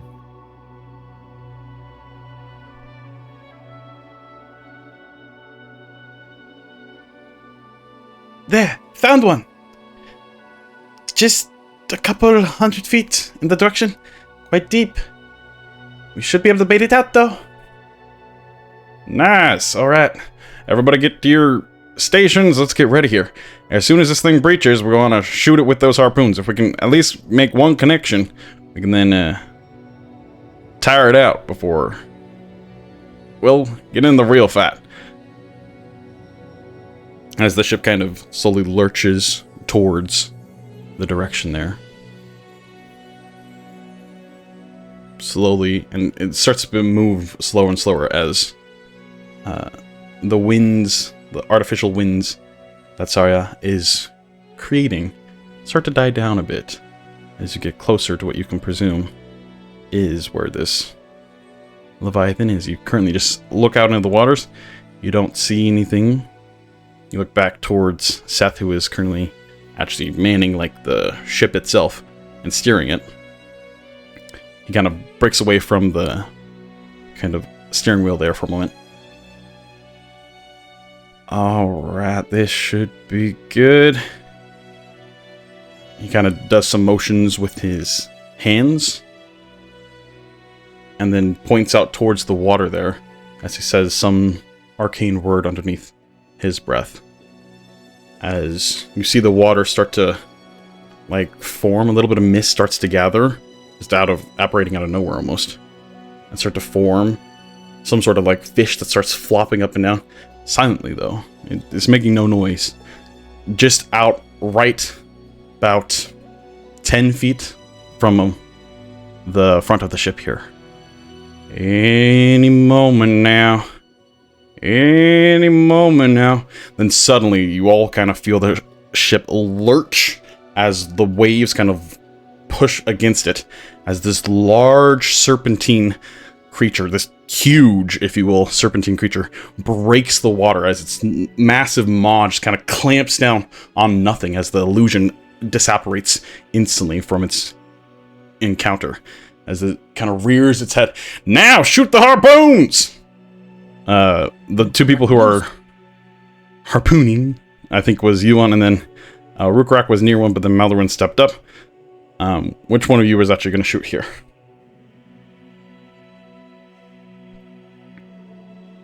There's only 2 harpoons. There's 2. Rhukkarrak Yes. was There's 2 by ballista. the harpoon since the beginning, unless Maldorwen did that before he I got thought there. there was a free harpoon, but I would like tell Euan like, I'm probably better at shooting than you, if you don't mind. Very well. And yeah, Euan will just take the time to load everything up until it's go time and he has to get in the water as well. Okay. Keep everything up for continuity's sake. Okay, so Rhukkarrak and Maldorwen, go ahead and roll a d20 and add 6 to it. As you fire the harpoons, kind of aiming towards it. Okay. As they loose towards the beast. 11. Which, this is roughly what you guys see. Oh. Its massive 13 for maw me. has, like, this nasty, vibrant, and a greenish tint to it. Oh, That's pretty cool. 13 for you, and how much for Rhukkarrak? 11. Okay, 13 does hit. Maldorwen, go ahead and roll 40-10. Ooh, okay, 40-10. Okay. 25. 25, as the impact makes like nasty kind of noise as it rears back, the harpoon piercing into it as it lets out a terrible kind of cry, a roar, if you will, here in this moment. And it is lodged in there as the string attached to it goes taut instantly as it starts to break free or from the boat itself, still tethered to that. We are going to get right into the thick of it here, as the harpoon was just fired, it landed, it is now piercing this very large serpent of a leviathan, a Gulf Venom leviathan. I need you all to roll initiative.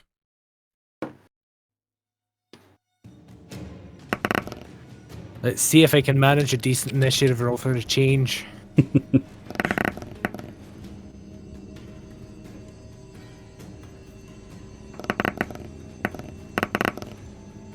Oh, Right. I did.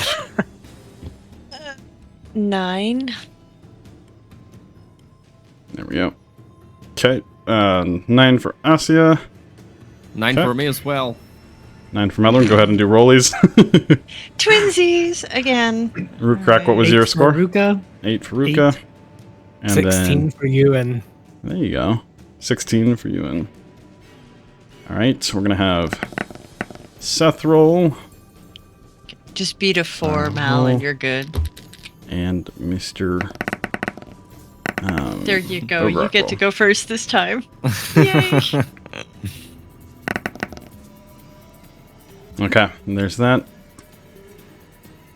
Mal run the rollies. Okay. Mal won the rollies, yeah. Yes, I got an Alrighty 8. then. I go. And I got a 4, so. Okay. So yeah, here's a little bit of a scene here. You all are on the Leviathan's Gale here. We'll say Maldorwen is right up over there. Rhukkarrak right over here. Where would you two would have been? Like, forward, back? I'll let you decide where you were prior to this happening. I would have. I would like to be up by up on the upper deck if I'm allowed to go up there, because she's keeping an eye out, but she's also kind of watching how he's controlling the ship. Good Because to again, know. this is all new, and she's very curious. So Okay. you know, Well, there's that. Ruka would have been on the opposite side of the ship of Maldorwen Right. and manning the harpoon. yeah, I'm over. Oh, by that's right. now because I was helping Euan him wasn't load. harpooning. That's right. Yeah. Okay. We'll say that. We'll say this guy's up there. You're helping there. Alrighty. That will do the trick then. So we're going to begin. First up is Saria, who you all kind of feel before. The breeze that was made here was pretty low and small, but a large torrent of air just kind of picks up behind the sails here, causing the ship to lurch forward, trying to get up to speed so that harpoon rope and thread does not snap as this Leviathan quickly is going to try to escape, as you now are all in motion as she casts a nice big gust of wind there. Alright, that is going to be her turn. She's just going to stay up on the actual thing there. Euan, you're up next. Now, as far as mechanics goes, firing a harpoon is a full action. Loading a harpoon is a full action as well. Currently, the one that you are next to is tethered towards the beastie out here. The tether itself, though, isn't on the actual harpoon. You could load another one in if you wanted to, or you could do something else. I think that's what he'll do until he gets an order that we're going in the water or something. He's going to take the time to load up the next harpoon and make sure it's tethered where it needs to go, so that way Mel can take another shot. Alrighty. As you kind of quickly load that up, learning or being taught what to do just hours before you successfully load that up. Alrighty. Then with that, anything else for you? Nope, that's going to be it for me for now. Alright. Khazdurim is going to kind of run forward here. Be like, get that other harpoon! We need to secure with both! And then he's just going to get kind of ready to jump in the water if needs be. Maldorwen, it is your turn. Okay, so I can go ahead and just shoot again. Yep, it is a bonus action to aim, and then an action to shoot. Okay. All right, then I guess I'm gonna spend my full turn doing that. Okay. So Go 1d20 ahead. plus 6 is what you said, right? Yep. Okay, pretty nice. 22 to hit, which definitely does hit. Go ahead and roll another 4d10. 4d10, okay, that's very good. Let's see. Ooh, okay. A little less this time. Not as good with the damage, but okay. 11 is still quite a bit. As another kind of the twanging of the taut harpoon fires it off as it whizzes through the air and connects again with this creature. Now that you have 2 connection points on it as it rears back again, and this Khazdurim kind of calls out, "Nice hit!" All right. Any movement for you, Maldorwen, or are you staying put? I think I'm gonna stay put. Yeah, like I'm being useful there. It seems. Okay. It is now the Leviathan's turn. As it rears forward and tries to move, the whole kind of boat kind of lurches with it as well, even though it has the speed from the gust of wind. It kind of lurches, being pulled as it starts to try to dive down into the waters, not necessarily wanting to be harpooned again. So it is going to submerge. It can't submerge super deep, though, as it is just going to go down 10 feet here.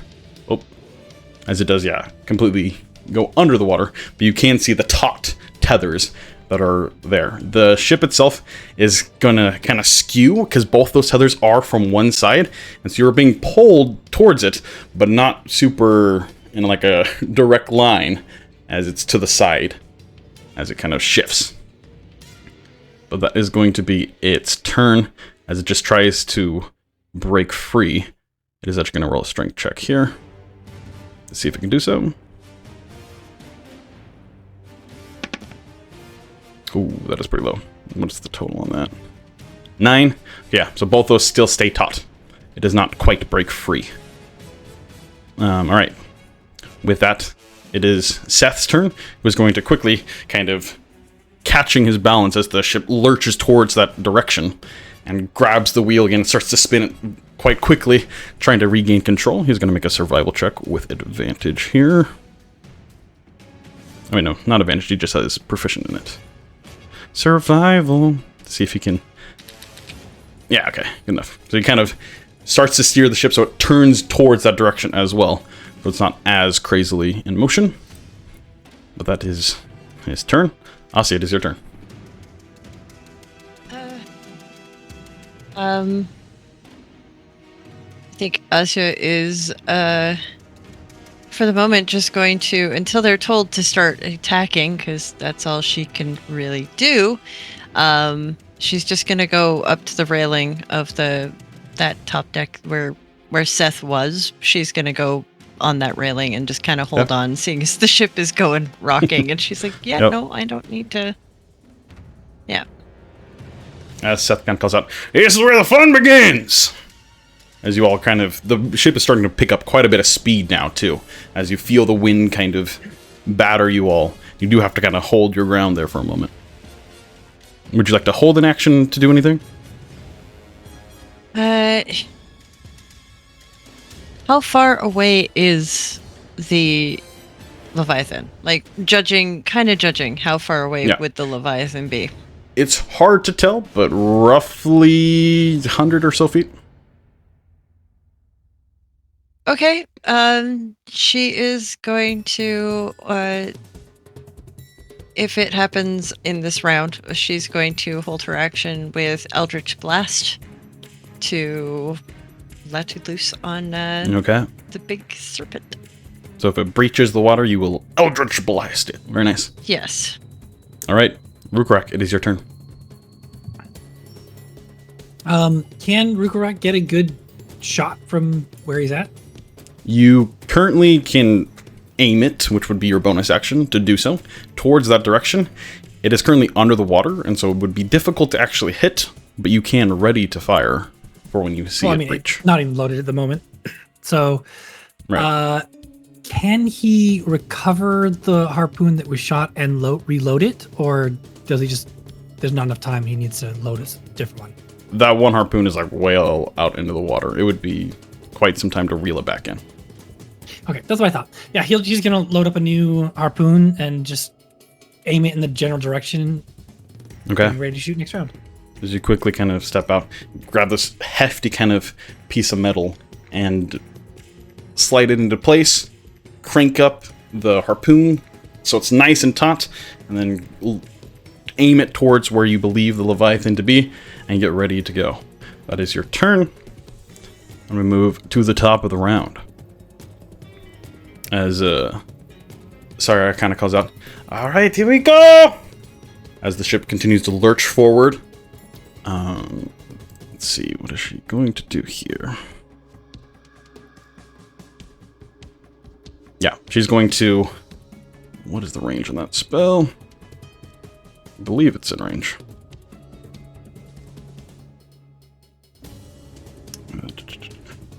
Oh, no, it's not. Okay, so you will see, or anybody who pays attention, she starts to coalesce magic towards getting ready for something. That is her turn. Euan, it is your turn. Euan is going to load another crossbow bolt. Okay. And then is going to, after that's done, use a bonus action to conjure produce flame. Okay. And hold on to it for the time being. As you call within the flame inside to apparate as a little ball of flickering sparks turns into a fire in your hand there. Alrighty. That is your turn. Orc is... Rhukkarrak is getting ready here. You can see he grabs a javelin to the side, kind of pulls it up to his face, getting ready to throw it. Let's do this! Right, that is his turn. Then Maldorwen, it is your turn again. I guess I'm gonna hold the shot until I can see the Leviathan surface. So Okay, so you aim with your bonus holding action, my action. and then you hold your action to fire. Okay. That, which, by the way, each of these, there's a total of 3 bolts per side. 6 altogether. So this would be the last shot you could fire from this one, unless you went and took one from the other side. Okay. But, okay, that is your turn. As the Leviathan continues to swim away, the boat kind of lurching in that direction, South maneuvering the boat with the guidance of the artificial winds here from Saria, as you all start to pick up quite a bit of speed, kind of almost imagining what it felt like for the tide chasers you met on the previous day, as the wind kind of whips past your hair, and really it's exhilarating in this moment. It is going to make one more strength check to see if it can break free here.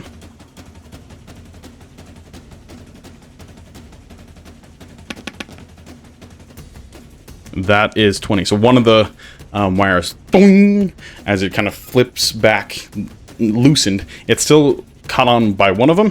But one of them is broken free, as it is then going to continue to move. As the boat kind of shifts suddenly, like the back end of it kind of starts to spin as it is being taught. All right. It is then going to... yeah, okay, that is its turn. Alright, Seth's turn. He's going to try to man the boat once again. Survival. A total of 15. Not bad. You can see the boat is taking some wear and tear from this, as it's lurching and whatnot. Seth's doing the best that he can, but it's causing some strain. Alright. Asja, it is your turn. I'm just going to continue to hold that Eldritch Blast, or is there anything else you would like to do? Nope, just continue to hold on and hold my Eldritch Blast, yes. Okay.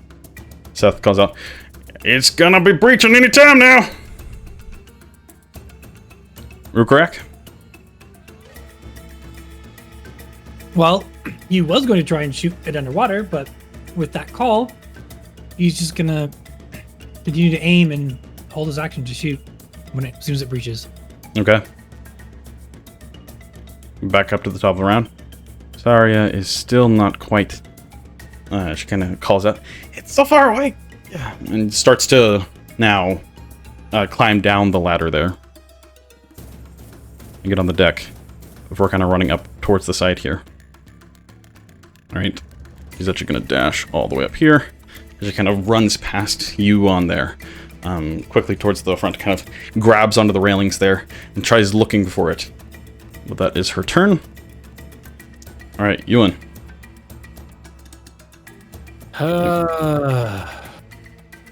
When are we going in after this thing? Yeah, he's going to shout out, head over to the railing, and hold an action to chuck the produce flame. Okay. Rhukkarrak. As soon as it breaches, it's gonna know it can't leave. That's when we fight.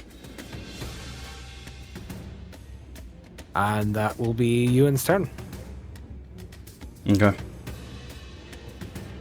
Khazdurim is going to kind of sit there as well as it's somewhere in this direction now.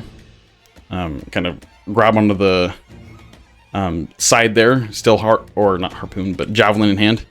Just being feisty. Right, Maldorwen, anything for you? No, I'm just gonna keep holding my action until I can see it, so I can shoot. Use your bonus action to readjust the position of the harpoon ballista and to get ready to shoot. All right, now it is the Gulf Venom Leviathan's turn. As it kind of swims up towards here, the kind of taut wire here, you can see where it's moving from that, or at least the general area of it, before the water itself kind of bubbles as it kind of shoots up from the waves there. Those of you that are 10 feet holding actions can now fire off those set actions. So we'll just start with initiative order. Sorry I wasn't able to hold something there. Euan, you can throw off your fireball. Or not your fireball, but your produce flame. You're smelling fire, bud. If only it was fireball. It's not going to hit. That's an 8 to hit. Okay. So Maldorwen releases the crossbow. It doesn't quite make contact as it did move. And so it is now... yeah, it would have actually been at disadvantage too because... oh, that's a natural 20. Unfortunately, this is at disadvantage because you can't... Like, these things are so big and burly that because it moved, like readjusting it, you can still fire it off, but it is at disadvantage because you weren't able to aim precisely where it is. But go ahead and roll once more for me. Oh no! Rip, You know what? natural 20. I got inspiration. Might as well use it. Okay, use the inspiration. Do it. Do I just re-roll the second dice, or do I re-roll the whole thing? It's at disadvantage. I think you just re-roll the second dice. I would have... Yeah, just go ahead and re-roll the second dice. Oh no! Didn't matter. Rip. Unfortunately, the inspiration goes away as you try to reorient this crossbow, but you're still new at this, and you fire it off, and it just goes a little past the large serpentine. Luckily, also not hitting Euan, who is kind of directly in your line of fire there. But it, yeah, unfortunately misses. All right, Asja, go ahead and do your Eldritch Blast now. 15 does hit. 15. So go ahead and roll damage for that. 3. 3 points. Woo! That's a lot of damage. So not that much damage. More than anybody else. That's true. So as the light coalesces and shoots towards it, it kind of reflects off one of the scales as it kind of reflexes for a moment.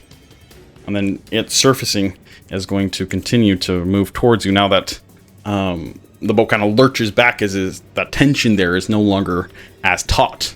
As it moves forward, its massive kind of face maw kind of opens up as Khazdurim brace herself as this kind of thick, kind of lime green kind of smog just spills out of it towards let's see. Who all is it going to hit? Alright, it does have a bit more movement. It's going to get a little closer. Bigger map. Alright, there it goes. What the heck? That's not what I want. Yeah. 20. Yeah, so it's going to get the 3 of you there. So, Euan, go ahead and roll a Constitution saving throw for me. And both the NPCs here will also have to do so. 22 for Euan. So you do succeed, you will take half damage and not be poisoned. Rhukkarrak does succeed as well. Let's see about a smaller elf here. Ooh, that is a failure. Okay, so let's see the damage there.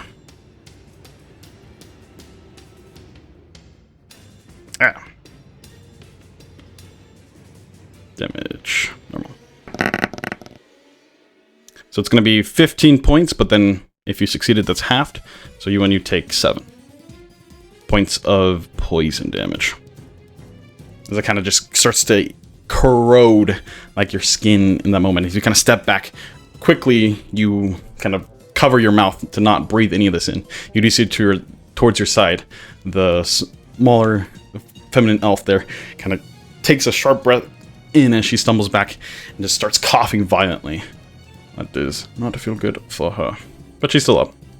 For now. Alright, that is Leviathan's turn. We go down to Seth, who continues to make sure the boat is in order. Let's make sure to survival check. Ooh, okay. He fails that check. As the boat starts to kind of tipsy and turn, we're going to say that the Leviathan is now like up over here as it kind of irks towards that direction. It's like the Leviathan didn't actually move, the boat did, but just so it's easier to actually do with the tokens here. That's what the new scene looks like. Alright. Asja, it is now your turn. All right, we are going to set off another Eldritch Blast. Okay. And the range on that is 120, right? Yeah, you're plenty enough in range. Yes. 16? 16 does hit. Go ahead and roll damage for that. Another 3 points of damage. Okay. Little by little. Every point matters. And I think Alrighty. she's good there, so she's going to stay there for now. Okay. Alright, with that, we are moving down to Rhukkarrak. It is your turn. Rhukkarrak's going to reload the ballista. Okay. So you pick up the last harpoon here and reload it, crank it up, and get ready to go. Would you like to use your bonus action to aim it? Yes. Okay. So you're aimed, ready, but you do not have quite... It's a process to... It's quite neat how you could do it in 6 seconds even. You have to load it, crank it. And yeah, it's a bit of a workout to do so. But you managed to do so. Aim it, and you're ready to fire on to the next turn here. Alright, that is your turn. Then we're going to go back up to Sarah here, who is going to step back a bit as she continues to cough. And she is poisoned as well, so she will have disadvantage on stuff like that. But that's fine, because this does not interact with poison. What's she doing? As she kind of then gives out like one more nasty kind of cough, and yet again swirls some magic towards her, and then she throws off a spell towards it. It needs to make, I believe, a dex save as she fires off a fairy fire. Light it up. Let's see. Yeah, dex save. Okay. So it is going to do so. Boop. That is only a 10. That is going to be a failure. So as kind of this light kind of mist kind of goes out towards it, it explodes into like a flurry of like pollen almost for a moment, as it then clings towards this beast, and it starts to just reflect the light even more so, and really give you all like some really nice insight onto its different weak points. It is then going to... Yeah, that is her turn. She's going to also call out to the two of you there that are probably going to just jump over here in the moment. And she... Don't get too close! The spines are nasty! Alright, Euan, it is now your turn. Hearing that, Euan is going to... Let's see, how far away am I from the creature right now? It's about 5 feet into the water there, and then... so right around 30 feet. Right, I'll jump in, and I'll get within 10 feet of it. Yep. Okay, so yeah, moving in water is half your speed. So you take 5 to step over there, then you have another 10 to get over here. Bloop. Something like that. Yep. Okay. And I will pop my head up out of the water. I'll call upon the fire in my belly, and I'll release a line of flame into the creature. Okay. Very nice. So it needs to make another dex save. Yes. All right, here it goes. Ooh, that is a failure. Go ahead and roll damage for that. It's going to be a full 10 points of fire damage as I roll max. Very nice. As the Nice. flames shoot up towards it, as it blackens some of the scales that are lit up in this moment, as it kind of recoils quite violently. Not looking like it like that, that's for sure. And then for my bonus action, after I use my flame breath, that same flame, the sparks and everything will sort of fall back and start to wash over me as the bracelet surrounds me in my bark skin, and I will go into a rage. Okay. Very nice. So you're like a burning cinders as the smoke from the water, or as the water kind of bubbles starts. The water near you starts to bubble, kind of cinder there. Very nice. All right, Maldorwen, it is your turn. All right, so since the thing is out of bolts, I'm gonna take my own crossbow and shoot Okay. with advantage. Yeah. 25 to hit. 25 definitely hits. Okay.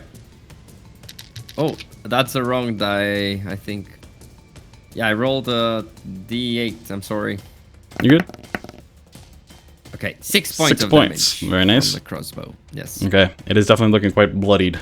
You see the big gashes from the harpoons. It's bleeding quite profusely from those, and all these different attacks are piercing into it as well. It is not looking the best, that's for sure. Okay, and I want to move. Like, how far away am I from it right now? Currently, you're roughly 40 or so feet. Okay, perfect. Then I want to move 15 feet back.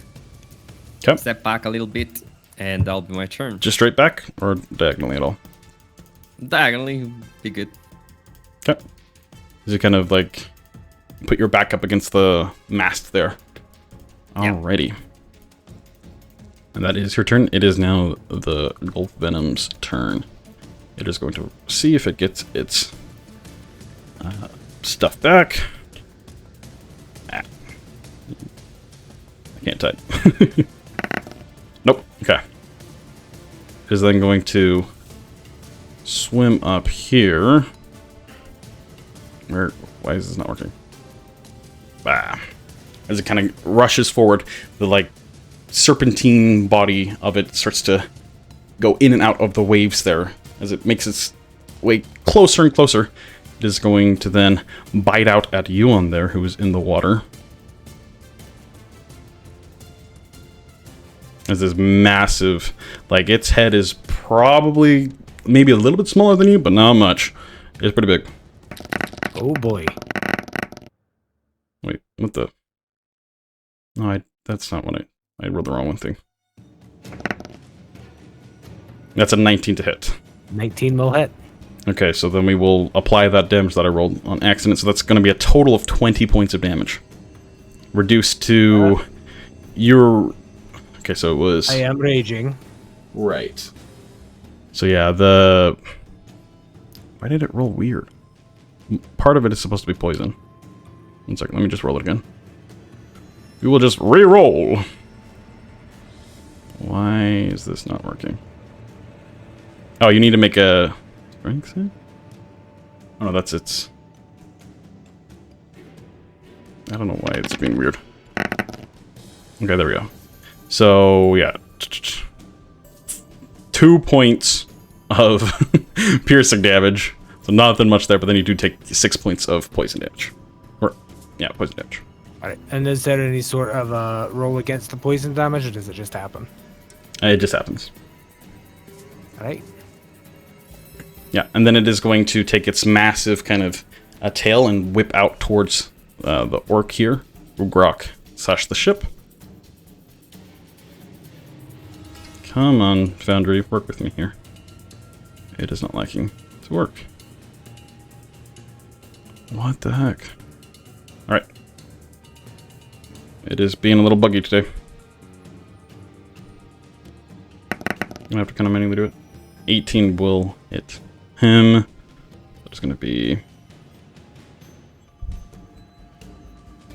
Oh, I see what happened there. I see. I, like, paired those two attacks together. Weird.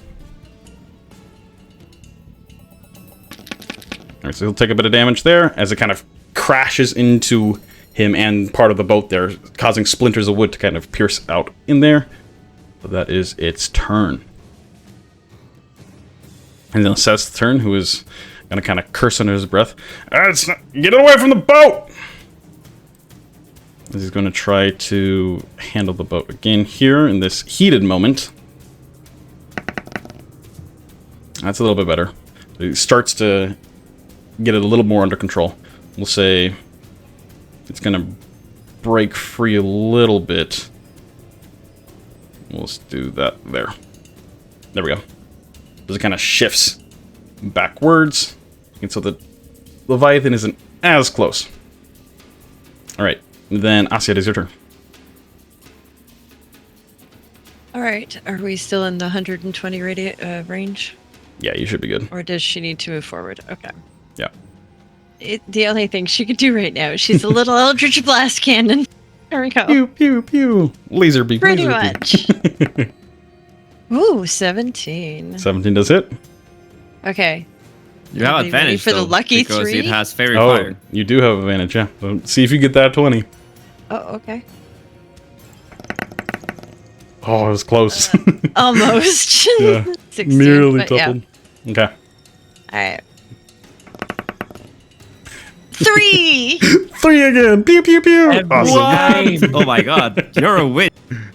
That's so amazing. All right. Any movement for you, or you just staying put? No, she's perfectly fine up there. Great view. Wonderful. Wonderful railing. I mean, she doesn't need to be close so that she gets knocked into the water. I mean, no thanks.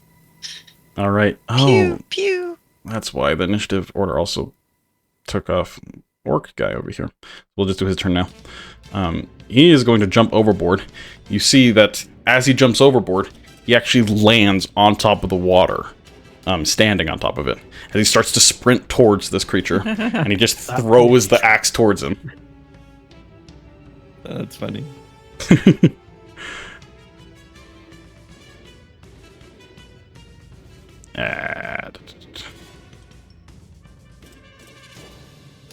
Go attack, go. Oh, nice. That is definitely gonna hit. D6. That's not right. I don't know why my thing's all borked today. Goodness. Huh. It happens. D6 would have been Because better. you tried to kill us last session, Starfish, that's why. Is that why? Oh, I see. He's trying to kill us this session too, in case you've forgotten.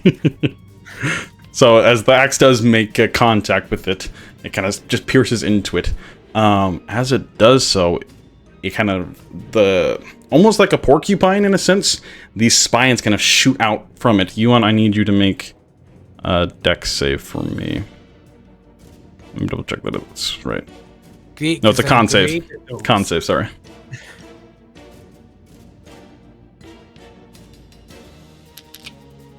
That's an 18. Pardon, dirty 20 to save. Dirty 20. Okay, you do save, so you will take half damage here and not be poisoned. So you take 3 points of poison damage, and then, yeah, you aren't poisoned as some of those barbs kind of stick into you as you kind of wince. Alrighty. He's then going to kind of start running up towards trying to distract the beast so it's not quite as near the boat. Alright, that is now Rhukkarrak's turn. Quick question before we move turns. Getting hit by those spines, would I be able to tell if that's like just in the immediate, or if I was another, say, 5 feet out, if they would hit me then as well? They were pretty close from it. If you backed up a bit, you'd feel like you'd be pretty safe. Alright. Alright, Rhukkarrak, Okay, well- what are you doing? Ruka's going to bonus action aim and shoot with advantage. Alrighty, go for it. Okay. Oh, so actually, plus 6. That is a Oh, that is a nat 20. Oh, That is a nat 20. Ooh my All right. D10. Roll Let's go. 8d10. I will be surprised if this doesn't end it. It's possible if you roll low, but that's a lot of dice. all the dice. There they all go. Oh, look at 39 points of damage. Oh, man. Okay, so as it kind of rears its head forward, kind of its eyes gazing now on Rhukkarrak, as he literally just runs across the water. What a sight to see. Rhukkarrak, you position this giant ballista harpoon towards it. As it kind of rears up, you fire. The bolt goes straight through, right under its jaw, up through its head, through its brain, and it just tries to screech out, all mumbled and jumbled, as it then lets out one final cry before it slumps down into the water, defeated and dead. Oh, snappers! Natural 20. Sheesh! Really? Amazing. As Rhukkarrak just calls, "Nice shot!" As the boat kind of, then you see the winds start to die down as Zarya kind of releases their might as it kind of drifts forward a bit more, we'll say. You'll kind of, Rhukkarrak has to like step out of the way of the boat. As yeah, the Leviathan is kind of now just sitting there, starting to sink a little bit, but it is still tethered a couple times. So you shouldn't have much difficulty retrieving it. As that Starting to ends. boil because Fortis is close. Yeah, it's cooking it already. Look at that. As that ends Pre-poached Leviathan. the combat here.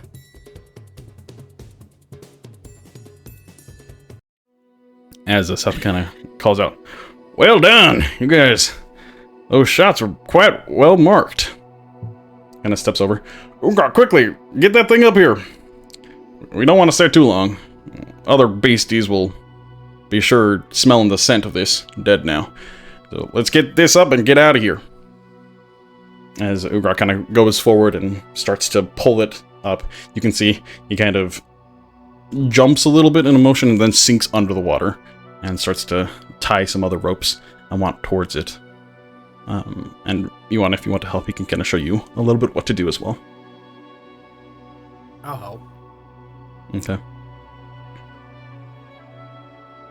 "You guys should consider this as a profession. That thing went down pretty fast. Wasn't the largest one we've seen, but definitely not the smallest either." Are you size shaming? No. I don't think so. Let's just get this thing aboard, and Rhukkarrak will help hoist it aboard. And then after they get it on there, he'll start reeling in the two missed shots that Yep. he had, and start coiling them back up again, getting them ready. And Zarya helps with that as well. As you all kind of pitch in here and get this large kind of creature up on board, kind of tied in. It partially is kind of hanging off, but you try your best to, like, it's really long. And it is hefty, that's for sure. Several meals will be made out of this thing. Alright. As Rhukkarrak is doing that, I want to get close to him and we'll say, "Not only you're good at Malvish, but you're good at shooting. Carters would be definitely very proud of you."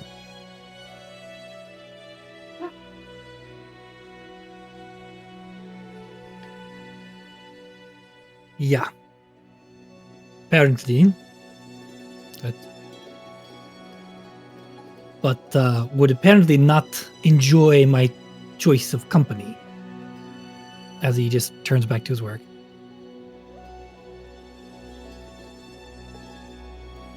So seeing that he's still, angry at me, I'll just kind of move away and rest against the mast of the ship since I'm a bit tired anyway. Okay.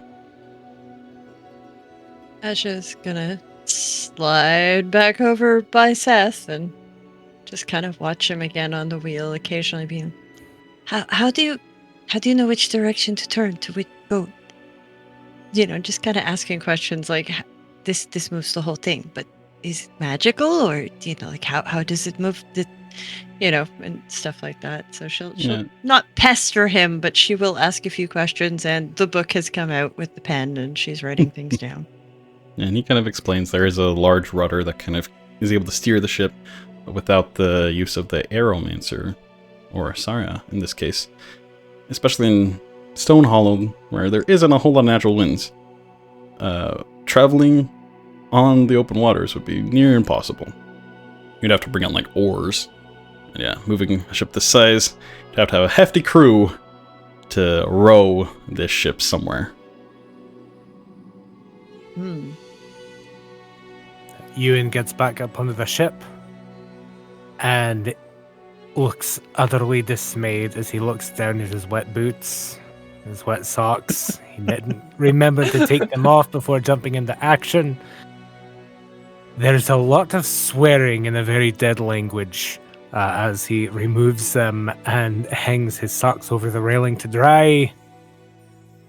Rhukkarrak kind of just chuckles, but that's why I got these. And he's kind of like kicks his heels almost together. As you can see, his boots are made with some sort of enchantment. They almost look similar to that sea silk that you saw prior. I need to get myself some of those. Oh, Yes, I can't quite. stand it. Quite the pity, but I know a couple merchants sell them in the markets. Euan looks back over at his socks and visibly shudders. I don't think there's a price I wouldn't pay for something like that. You are truly a blessed man. He just gives like a big smile. As he retrieves his large axe from the corpse now, the Leviathan. And Euan, who is quite bloodied actually at this point after the bite and then taking the spines, is going to go find a place kind of out of the sun on the ship and just sit down to rest as we move back to the city, I assume. Mm-hmm. As Asja's curiosity curves a little and she notices that somebody is actually hurt, she will head down. As she passes the socks, she will pick them up, and I will cast Prestidigitation and dry the socks. Takes a little bit. They're pretty sopping wet. But yeah, you can do so. A couple minutes of kind of feeling the water that's bringing it out to dry them. And then I will go over to Euan and start assessing his wounds, and I will use my... Do you want me to use my kit tonight, or do you think you can make it through one night and tomorrow I can possibly heal you the other way? I could Or I could do probably make it both. through the night. I'm hurt, but it's not fatal yet. However, Right. you might have saved my life with drying my socks. I know how much you hate it. But she's going to clean his wounds, make sure that there's nothing in there, kind of try and pinch it together, bandage it up for the night so that, at least it won't get infected tonight, so that she can really try and take care of things in the morning. Yeah. And he is breathing pretty heavily. I assume in our adventures, well, you've seen him literally on death's door, so you'd be able to tell he's not like dying, but he's definitely hurting from this, and he's breathing kind of heavily. He winces a couple of times while you're doctoring up his wounds, but for the most part, he just sits there breathing, trying to control his breath and waiting, if you will. As Seth kind of comes down to you, sitting there, and hands you back your pouch of gold that you lend for safekeeping.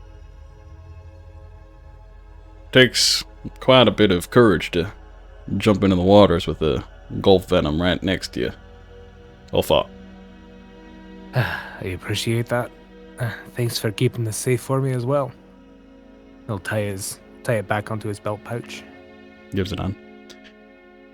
Once we sell the parts there, you all should stop by and we'll divvy out some coin. You all definitely earned it. I'd appreciate that. Certainly.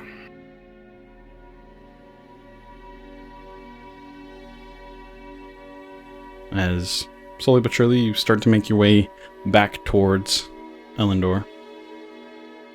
Sorry, continuing to do that more gentle, not as abrasive wind that slowly drifts the Leviathan's gale towards the city walls.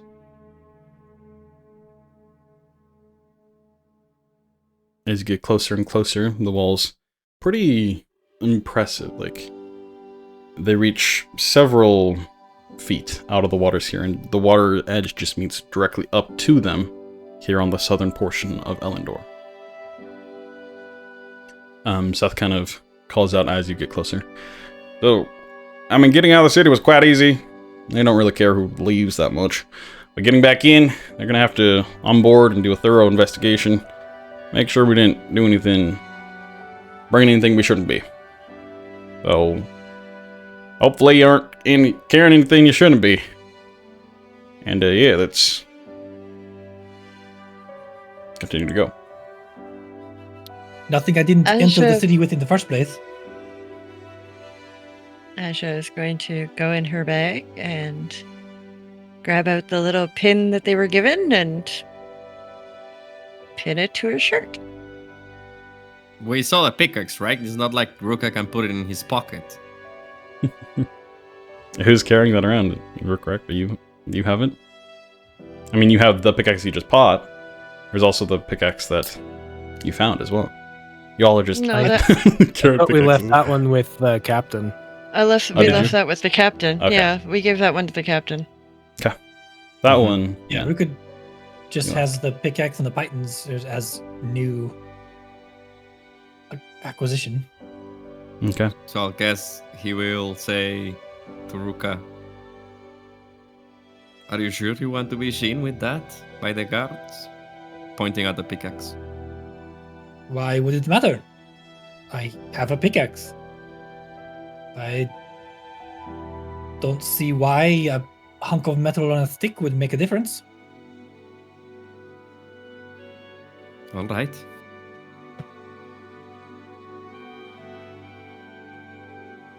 Seth kind of calls out, you should be fine. I mean, just a tool. As long as it's not like I can change it with anything dangerous.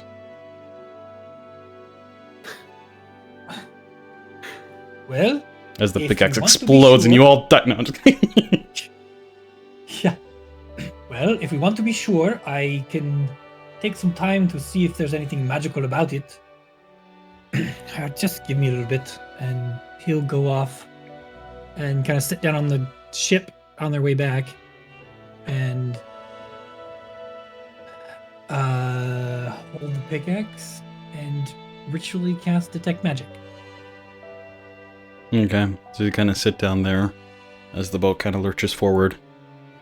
Kind of open your senses to the surrounding arcane and the elemental energies that influence the world. And you don't notice anything. Like, there's a bit of earth energy that lies within the pickaxe itself and the metal therein, but nothing out of the ordinary. It's a man. It's a what? A mimic. Oh. Yeah, hopefully not. Okay, then yes, he'll after you're done with that, nope, it's just a pickaxe. As far as I can tell.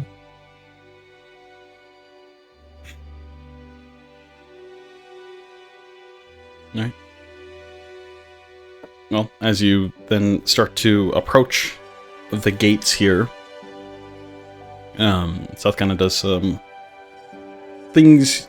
You can tell this is very practiced. They are constantly coming in and out of the city. So, does the motions, if you will, as he gets everybody ready. If you all just want to stand in line here, we're just going to come check everything out. It should not only take a couple minutes, and we should be good to go. He kind of calls up to the watchtowers, as one of the guards calls back, and then makes their way down.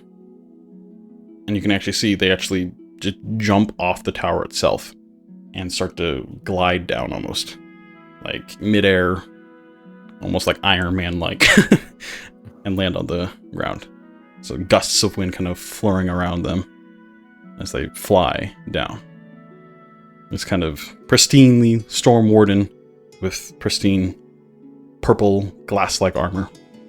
Just kind of calls out, "Looks like you got a nice catch there. Alright, just regular inspection, here we go." He takes out like a notepad and starts to just mark everything down. And Seth kind of just walks with him as they kind of go through everything. And they go down under the hole and just make sure everything is up to shape there. And kind of come up and check all of you out. You all look familiar. Or at least recognize the resemblance. You guys were the ones that took out the Tadvins, right? Aye, that Items would in be us. canal, yes. I appreciate it. Now you're hunting the Is that our Violins group too. name? The Tadvin Hunters? I don't know. What's your group name? Do we have one? Good question. Maybe we have to think about that. Do all of you put on your little downward sentinel symbols? Euan will, yes. Ruka will just like look at him like, whatever, and take out his badge as well. Maldorwen, you don Yeah, it sure. or doff it? Okay. Yeah, he kind of just notices. And then kind of looks you up and down. You can see their eyes kind of glow, vibrant kind of cyan blue for a moment. And he does an inspection of all your tools and weapons and whatnot. Just gives a couple nods. Alrighty, well, welcome back. As he then jumps up into the air, and as the winds kind of match his jump, and he flies back up to the tower. As the gates then start to open, slowly but surely, allowing you entrance. The whole process took probably a good 5-10 minutes, as it was pretty thorough with Seth there, as you all kind of just waited. And then you all start to move in towards the city itself. Seeing the bustling Tideburn markets just a couple 100 feet away.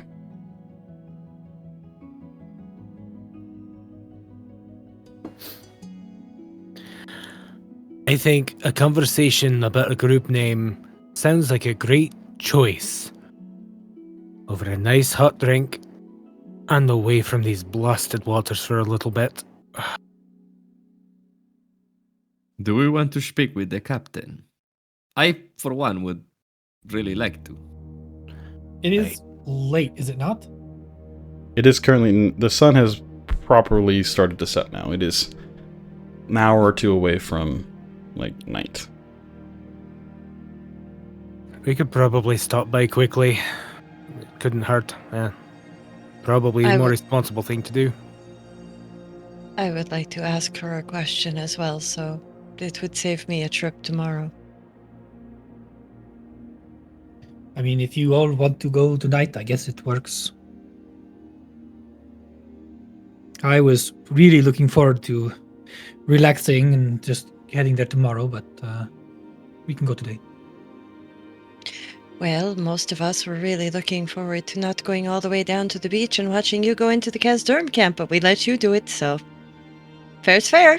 And she's just going to start walking towards the dock, I guess, and get on the dock. And kind of kiss the ground. Like, oh, it's not shaking. It's not rocking. It's not water. As Seth kind of calls back out to you all. Yeah, thanks again for all the help out there. If you all are in need of coin or whatnot, there's always Leviathans to be caught. Yet again, come back maybe in the morning. We should have it sold by then. We can divvy out some coin. Thank you, Captain. We will see you in the morning. Before the boat races. Oh, that's right. That's tomorrow. Ooh, I'm excited. Should be exciting day. Which team do you think is going to win? We've heard that there are maybe two really good teams. One is the Galehawks and one is the Wind. My notes are way across the other Tide side Chasers. of the room. I'm so stupid. Tide Chasers. Oh, I mean, Which one do you think? I mean, I'd be surprised if the Tide Chasers don't pull another victory. They always seem to get in first place at the last moment. But who knows? what about Maybe these the Galehawks? Full of surprises this year. They got a wicked shit. Move so fast. A little careless, though. That's for sure. A lot of times they lose because they, well, crash. I think they push themselves a little too hard. That is not good. It's quite the spectacle, though.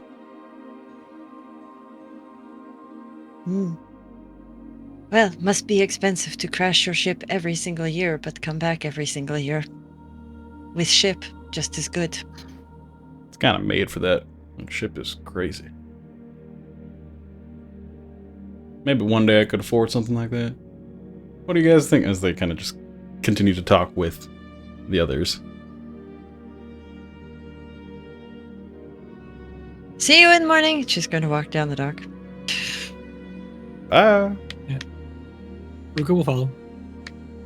Alright, so Tide Chasers, somehow they win by last second every year. Galehawks. They have somebody very rich behind them.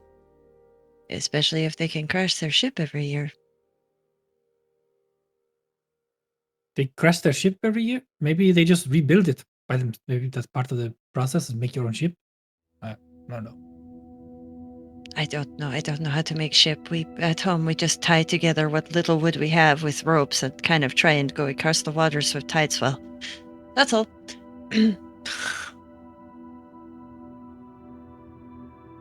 All right. But so I guess they will head to the canals and grab a ferryman and go to the The Tide chapter. Tide chapter. Alrighty. You head on down, get a ferryman. It's 5 minute, not even, ride from the markets there to the Tide chapter. They're pretty close. And you enter the Tide chapter. And can I have everyone roll an insight check? Just everyone do a group insight check here. On the building? It's a mimic. No.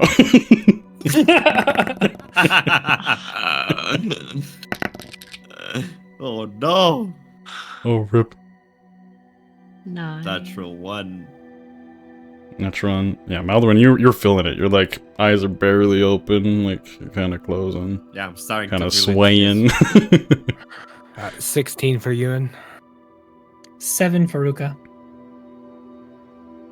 Okay. And then it was 9 for you? Asja? 9 for me, yes. Okay. So most of you don't really pick up on it. You and you kind of are a little bit on edge still, having those thoughts of that whatever's happening here isn't being properly looked at. Something, you're not paying this enough attention. Something's going to go wrong. You just kind of keep in mind out with that in mind. And you do notice there's just a general, more kind of tension in the air. Like the people of the markets are a little less kind of out and vocal. The people on the streets and the canals are just a little bit more sheltered in, and you kind of look around and meet a couple of their eyes. They just look a little worried. Something's not right. He'll kind of, not really addressing anyone in the party in particular, just kind of speaking out loud to the party in general. Everyone's just uneasy. Either something's happened or they think something's going to happen.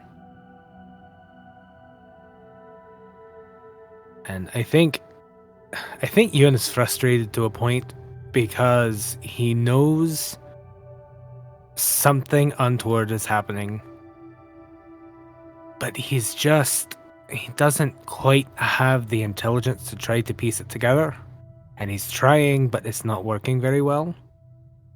And with the way that the Storm Wardens have kind of seemingly ignored or lessened his concerns, I think has him aggravated and frustrated as well. And then seeing the unease that the city folk seem to have, there's a part of him that almost feels validated, but there's also a part of him that is deeply unsettled that he was, or at least in his eyes, he's right. There's like a lot of emotion rushing over his face. It's very visible in his eyes as he's sort of just talking out loud about how everyone seems uneasy.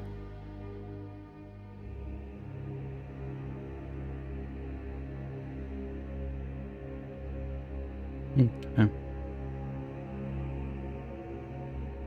As you feel this just kind of unease, and as you kind of mention it to the group, you all do kind of pick up on it a little bit too. Maldorwen, you're just nearly asleep at this point, so maybe not as much. I'm half carrying him as we go.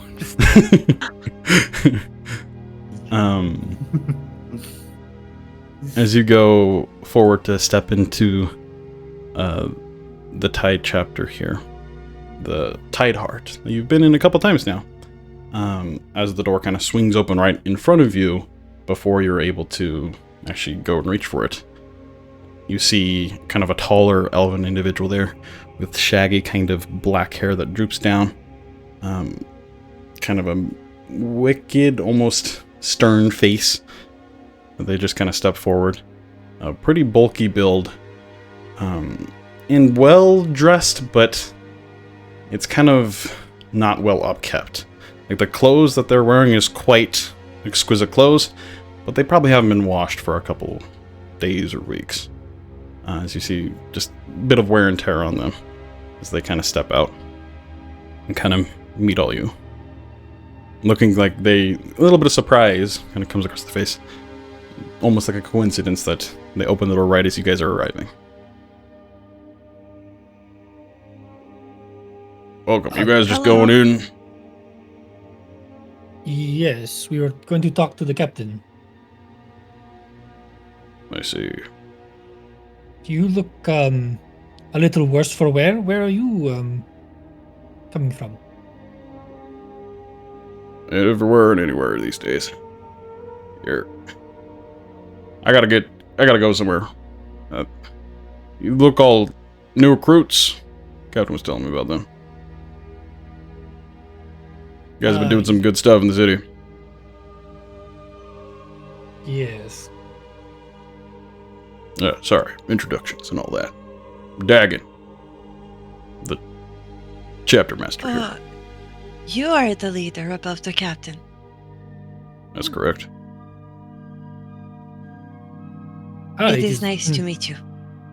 Yes, Likewise. it's very nice. I am Asja. I am Ruka. Euan. Maldorwen.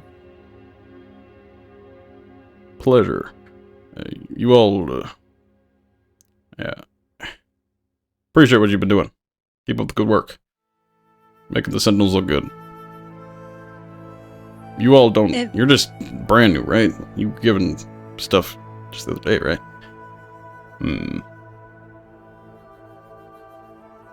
Well, yes. Today we did the Leviathans, and yesterday was the Tide Fins and the caves. The day before, we arrived in the city at nighttime. Been busy. We're new, very new. Quite busy, actually. Well, keep up the good work. Motions are in order, I think. I'll have to speak with the captain later. You all need a group name, though. Think on that. You're going around doing all these things. It's easier to reference you all as a team. I need to get back to the council, though. People got questions. City's in a little shambles. Could I do one thing? I am sorry. She's just gonna kind of approach. I don't think you mean to look this shabby? Yes? Sorry. He just kind of looks down to his clothing. I don't got time to clean myself. No, I understand that. Prestidigitation. It just kind of cleans up some of the dirt and grime. He just kind of looks, gives a little chuckle. Appreciate it. Make Sentinels look good. Go get him, boss. Just kind of gives it a little chuckle. Right. Well, she's in there. She'll handle anything else. I gotta get going. Pleasure to meet you, though. He then steps away and calls a ferry that comes and picks him up. He seemed nice. If not a little frazzled. Yes, it seems very busy. We should go inside and talk to the captain, especially let Maldorwen go first, because I think he's having trouble keeping just that one half eye open now. Too bad we don't have more of that storm brew, just to give him a little sip. Oh well. Can't even tell because of the mask, but Maldorwen's just sleeping, standing up. I mean, I could. They'll cast Produce Flame. Light a fire under him. That would make him move. I think that would make him angry too, so why don't we not do that? Good call, good call. I'll extinguish the flame in my hand. Alright, so we head in and find the captain, I guess. Okay. Kind of head in back to the captain's office there. And you can see pretty heavy bags under her eyes too. She probably hasn't been getting much sleep recently either. She kind of greets you all, stands up. So, welcome back. You all look a little worse for wear. What did you accomplish? Anything good, hopefully? We killed the Leviathan. We killed a quake shell, but it also nearly killed one of us. Well, two of us, three of us. It was big. Quake shell. That is true. When the further you get out of the city, they can get big. And it had two friends of extraordinary size as well, but they were smart and ran away. They're pretty timid individuals. As long as you just get in their face, give them a good whack, they won't want to keep up the fight. Well, I think Rhukkarrak, we should let Mal go first. He is pretty sleepy. I am assuming you're also going to tell the captain about what happened today. Oh, yes. Mal. Go ahead, Mal. I think Dante should go speak first. Okay. Go ahead. So, what did you find? As part of going out, we went to the not Drakir, the Khazdurim. camp? Yes. Went to the Khazdurim camp, and I did not see anything suspicious. They had their family there. They seemed to be very excited about trading in the city. But they did say that there was one other elf that came out and bought a pickaxe from them. And he's going to show the pickaxe that he bought from them. That was an almost exact copy of this one. And she goes and picks up the other one that you left with her. And it's the same thing pretty much. Like, it's not the exact same, but more or less. Mm-hmm. This Anyway. is all concerning. You really believe that they are here not to come do anything, but just to trade? I cannot know for sure, but I did not see anything that would indicate otherwise. And Do you all share I- this sentiment? Kind of looking towards the rest of you. No, I obviously don't. I believe that the Khazdurim are inherently a violent people. But I also think that just like good societies can bring forth bad, the bad can bring forth good. I don't see why the Khazdurim would have brought families, children, if they were going to go for a fight. I acknowledge it could all be pretense, but I don't even think someone evil would put their family at risk. also the strand of sea silk that we found down in the caves near where the pickaxe was seems to point more towards an elven. Someone involved. Someone from the city. So it is all a setup then? They are not Khazdurim did not even involved. seem to know what the sea silk was. But yes, it does seem like some kind of... I still do not want to believe that the Khazdurim are here just to trade. I do not believe that's the case. They have alternative motives. They have to. But if what they said was true, and they sold this thing to an elven individual, who then planted it, who would gain the benefit from not from this? Although, who, if they are Khazdurim aren't behind the Titans, who is? Somebody who wants to start the war again. How do you start a war when things are still a tinderbox? Right now, you're sitting in a room with people. I mean, normally I'm a very peaceful person, but even I grind my teeth like a warrior when I see... This was the first time I ever saw one, but when I hear of the Khazdurim, things are still very fractured. They're not... It has not been a long time of peace yet. So, if one person sets up to make it look like the Khazdurim traders did this thing, and then let's say there was retaliation and the Khazdurim traders were, say, taken prisoner or harmed in any way, at that point, how do you think the rest of the Khazdurim would react? Peace is always very, very fragile. That's why it never lasts for very long.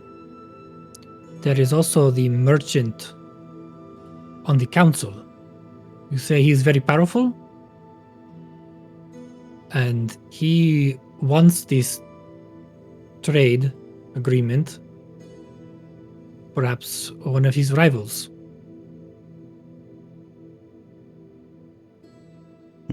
It is interesting. But who knows Very that they're interesting. here? I mean, the storm wardens know they're And now here. everybody does. Well, how does everybody know they're here now? There was an announcement. People were worried Oh. about the incursion, the tight winds. The storm wardens made an official announcement. But they are looking into it alongside our help. And people were alerted. The city is currently tense. I still say that if someone wanted a distraction, a citywide distraction like the boat race, would be the time that they would do something. I find myself deeply angry at the amount of people, the storm wardens, everyone who has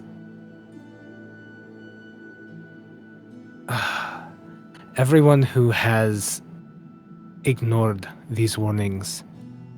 This I new think if we want- information is quite unsettling. The storm wardens promised with their announcement today that they would double their defenses, making sure no Khazdurim are able to get in. But if the problem does not lie with them, and it is already in here, they are going to be focused on the wrong thing. Just like they would have been focused on the wrong thing when the tide fins entered the fins. canals and the entirety of the storm wardens were out dealing with a shipment that miraculously arrived just in time for that to happen. Something is at play Like here. it, Captain. Neither do I. And they said they needed so many storm wardens to do an inspection. Inspection that we just went through was 5 minutes done by one person. Well, what was... You just had a single vessel, no? Yes. Probably why. Usually the large Large shipment is... shipment. Many tens ships, of I would ships. imagine. I did look With into also it, though. probably a lot more stuff on it with boxes and everything else and more to look at. They probably need a larger team than one going on a Leviathan hunting boat that has maybe a little bit of stuff in the bottom and a big kind of serpent thing on the deck. I mean, Their shipment was a large envoyage of Aeon's ships.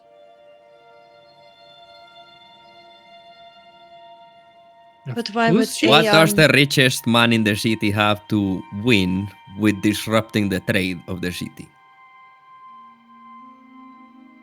I do not know. It makes no sense.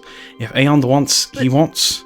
At least he's said Why that he would wants to he- trade with these Khazdurim. That's what I was trying to. Yes, that's what I was trying to get at. Was why would he say that he wants to let them in, but then if it is him that's going to use them as a distraction, I am. Perhaps to sow the seeds of discord. If there is They've something already at been play, it would sown. seem more like he's being framed. I think you might be onto something there. It doesn't make sense that he would do this himself. But who would... I mean, there's a lot of people that don't necessarily love the individual. It's noble... But who Snob. would stand to gain the most by undermining him? Anyone who would take his place. Several merchants, different nobles that are could be council members if he was revoked that privilege. Exactly. Exactly I as have been. imagine that being in the council is a very high honor. So there must be more than one merchant wanting to be let in. It would give you very good information about the trade inside the city, obviously.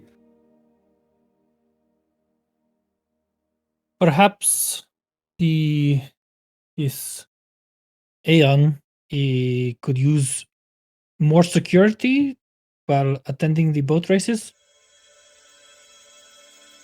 I think that is a good idea. Something that we could look into if you don't have the men, Captain. I mean, go for it if you want to. Regret to help such an individual, such a douche. But are we helping him if we're trying to get information? I think that there's something much larger at play than just one bad person and the rest of the city. It is interesting. Perhaps If- there's another question here. Who would benefit the most from seeing the city fall? The Khazdurim, obviously. I believe that would probably... I don't know if anybody would want to see the city fall. Unless... I mean... that... I do not know the answer for that.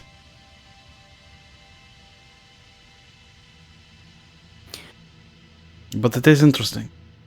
The Zatviel family, Euan, they've been almost the caretakers of the city since it was established. They were the ones that brought the primal ember. They kind of currently take control of it, or at least guard it. It is their inheritance.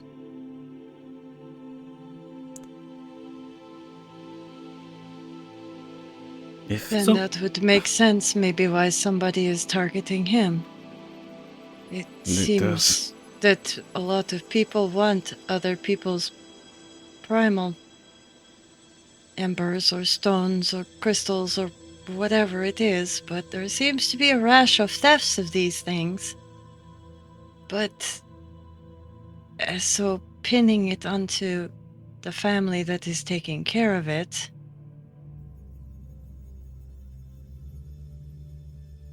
In would addition to mean that, that it would need a new caretaker. So maybe we're not looking for somebody who would be a good council person replacement. Maybe we're looking for somebody who wants to be the new caretaker for the primal ember. It very well could be. It's a problem. There are so many reasons why someone would want Euan to fall. But if he does, well, it's quite a blow to the city itself as well. and speaking of coincidences, Not exactly the good time for that to happen with the enemy at the doorstep, would it? No. that's kind of where I was going, Maldorwen. If it turns out that this group of Khazdurim is as they say and are just here trying to trade, they are the easiest scapegoat to blame anything to do with the primal powers on. If it goes That is missing, very true. Khazdurim. If it gets damaged, the Khazdurim. If there's an attack, the Khazdurim. They're convenient. Also Also- stupid.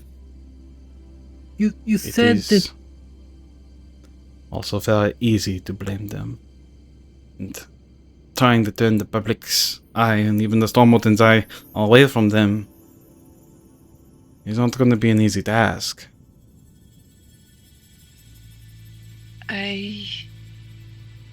If the Storm Wardens already made an announcement, and I'm guessing they mentioned some people from outside helping, I guess that already gives us a good standing with Satriel if we were to propose escorting him to the race. Could definitely go the long way. I mean, I don't... He's an individual that he is. But I think it might be good to look into. It all kind of feels like it is evolved around him in a sense. At least it's a lead we have to go off of. I have a question. I had this question before, but I hope I am wrong. I really hope I am wrong. But recently I have found out some things about the uses of the primal stones. And anyways, many years ago when refugees were coming through, did the Storm Wardens or you or anyone in the city take tally of names coming through or register, or was there anything that may have made lists of the refugees that were coming through, of the gemborn elves that came from Mythendrel? Oh, I do not know that information at the top of my head. I mean, you could probably go to the Tempest Bastion. They would, if anyone would have the information, they would.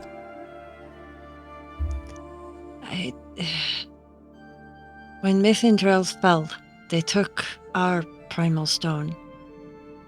And when the other gemborn elf city fell, they took their primal ember as well. I know one of the reasons I'm out of my own settlement, not only to learn about the world, but is to try and collect more. And she taps at her necklace, crystals, because we are running out. If this is a desperate person, or a desperate elf, they could be trying to take this to, I don't know, replace something? I don't know. It was just, maybe it's something to do with one of the refugees that stayed behind in the city and desperation. I don't know. Just an idea. You did say it was an elf, right? If it's an elf that hates the Khazdurim enough to not care whether they kill their children and everything, well, I would say probably one of the gemborn elf tribes would be the best place to look for somebody who hates them that much. I'm just It's an interesting line of thought. talking off the top of my head. Sorry. But many of us now are we just don't have access to crystals anymore. And a lot of the settlements, the outer settlements and stuff like that, we're running out. So we don't know what will happen when we do run out. Think it's worth looking into. I can, yeah. Sits down and starts writing up a missive. We'll at least get you in the Tempest Bastion, and hopefully they have that information. I do not know if they do, but yet again, if anyone does, they would. Finishes it up and kind of stamps it with a seal and hands it to you. Thank you. Very appreciated. And she'll put it in her bag. Well, that was my question asked anyways. That's why I wanted to come and see you. And just to say hello. She kind of smiles a little bit from the... You can just see like the exhaustion on her face. Going through just days probably without sleep. And just a little bit of brevity in that moment. Kind of smiles. I also haven't spoken my piece yet. You have not. I'm sorry I interrupted. Oops. Don't worry, you're fine. It was actually very interesting what you said. But anyways, Captain, if you don't have anywhere else to be tonight, would you mind sharing a drink with me? I promise it will be short. Just like myself, I guess. I think we could make that work. It would be good for me to get away from the office for a moment. But it would need to be short. With everything going on, my mind is running 1,000 miles per hour. I just spoke with the chapter master. I was trying to figure out things. It's just so unfortunate.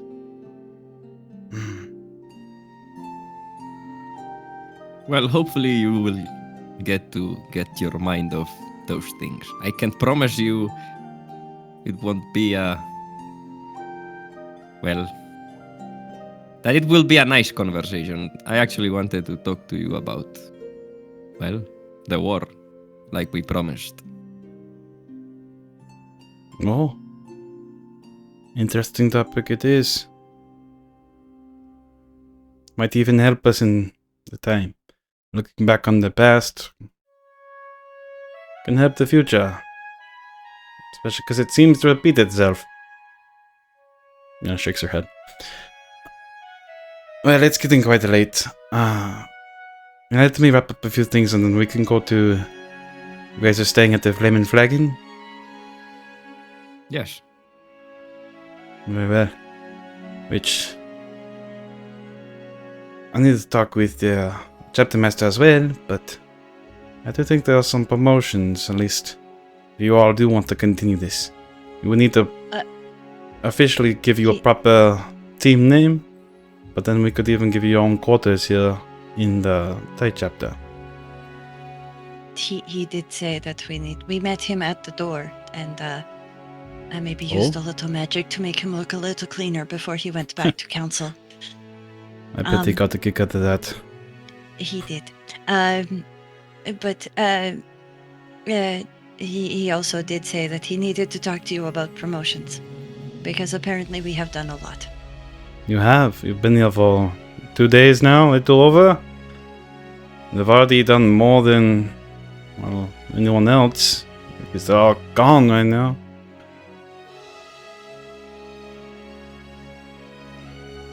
Well, then we should head back to Flamin' Flagon, because I assume it's too late for me to go to Bastion tonight, so I will go in the morning first thing. That's what I'd recommend. Yes. Because I think it will take a good night's sleep for me to want to walk into a whole building full of people that are very prideful and slightly arrogant, and I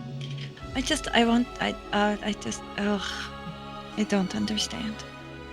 So prideful, so proud.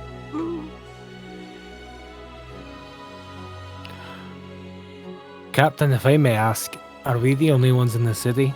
The Sentinels? I mean, not the only ones, but more or less. Would you have anyone else that you could spare, perhaps, to just watch over the mouth of that tunnel that we found? Not the one in the city, as I believe they barred that off. The exit that we found out by the Gulf. I've been informed that the Storm Wardens are very much surveying that area. They barred the entrance completely from the city side, and then they have keeping a watch on the way it enters into the Gulf.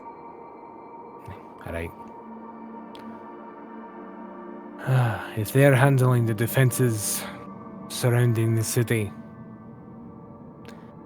it seems it would fall to us to handle the defenses within the city. It shouldn't, but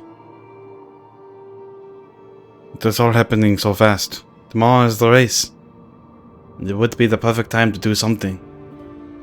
But what? That's what I'd like to find out. Probably won't happen until tomorrow when it happens. I just hope that we're enough to mitigate whatever the damage may be.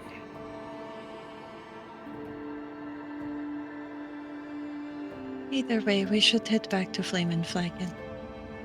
Get some sleep, because we've had a very big day, and tomorrow sounds like it's going to be another very big day. And, as if on cue, her stomach lets out a very loud rumble. I have not eaten since breakfast. I am starting to feel a little, infernal waspish. Nope, you can't save the city on an empty stomach. Let's go get you some dinner. With hot food sauce. in our bellies as well. Hot sauce. With hot sauce. Captain, do you want us to order you food too? Or are you going to not eat? You're just going to drink? Food is The very food would important, be you know. lovely. If you want to order it, I should just need to wrap up a few things here, and then I will accompany you. I We'll will make pay sure for to your drink and your food, by the way. And I'll take some gold out of my pouch and give it to Asja. Okay. Asja will take 5 it. gold pieces. Yep, that's perfect. Yep. All right. The meal and drink cost like 4 or 5 copper. 5 gold pieces, yes. Maldorwen doesn't know how much things cost. Just in He case has you only had, didn't like, know, bread. we loaded. All right. All right. Well, as they step out and go towards the ferry, Asja is going to lean over to Mel very, very quietly.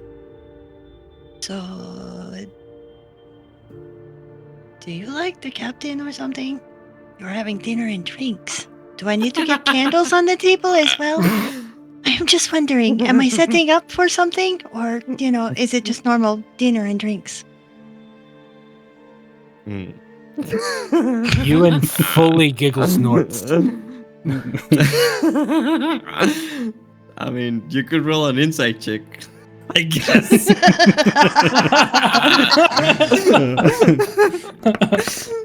Challenge accepted Oh, for man. 1924. 24. You do have disadvantage though because of my helmet.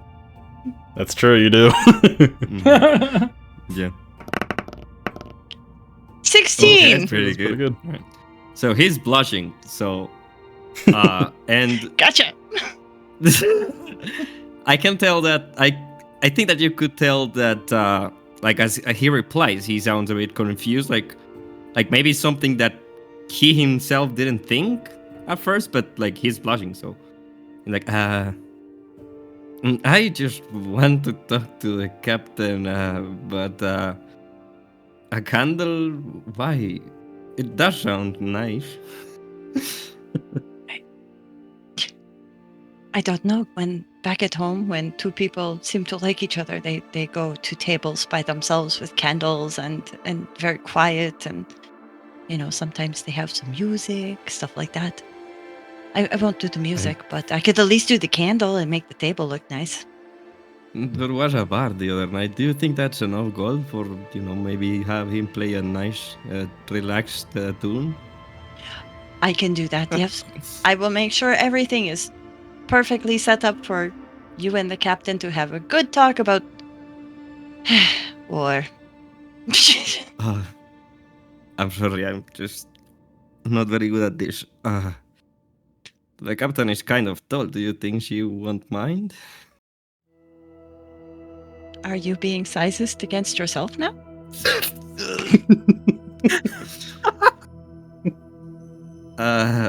Well, I guess it doesn't matter. You're right. Come on, let's go. Get you spruced up and maybe a little storm brew in you. Got to be perky to have your talks. Let's go. Get in the ferry and go back to the thing. Like it.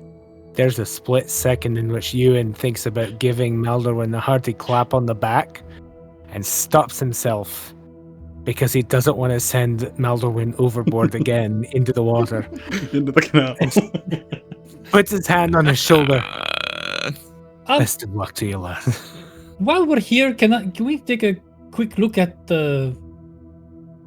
what the storm wardens are doing with the gap? Just around the block, right? Yeah, if you wanted to kind of inform the ferryman here that you've now acquired to go up there, they kind of call back. There's quite a bit of warden activity over there. I don't think they want anybody over there. Oh, never mind. I didn't think we were actually on the ferry yet. But anyway.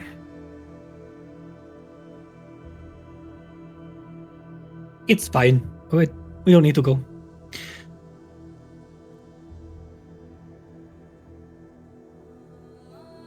Okay. Back to the flaming flagon. Got it right.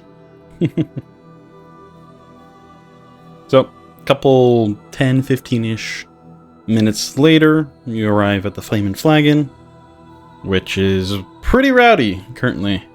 There is a lot of people And you can kind of see there, as you do maneuver back through, there have been quite a bit of decorations that have been set up for what you can assume is the race tomorrow. You see different, like, papers and banners of, like, the Tide Chasers. As you can see, all 5 of them in, like, heroic poses there. And there's another one with the Galehawks, and you can see kind of the silhouettes, more or less, of them as you continue on. And there is still an air of tension within the city. There's also an air of excitement that, with the race coming up, it's kind of a weird give or take. Like, some people are a little nervous, and some people are very excited. But you do eventually go in, and yeah, it's incredibly rowdy. And you struggle to find a seat for a moment, then eventually do find a table that can accompany the 4 of you.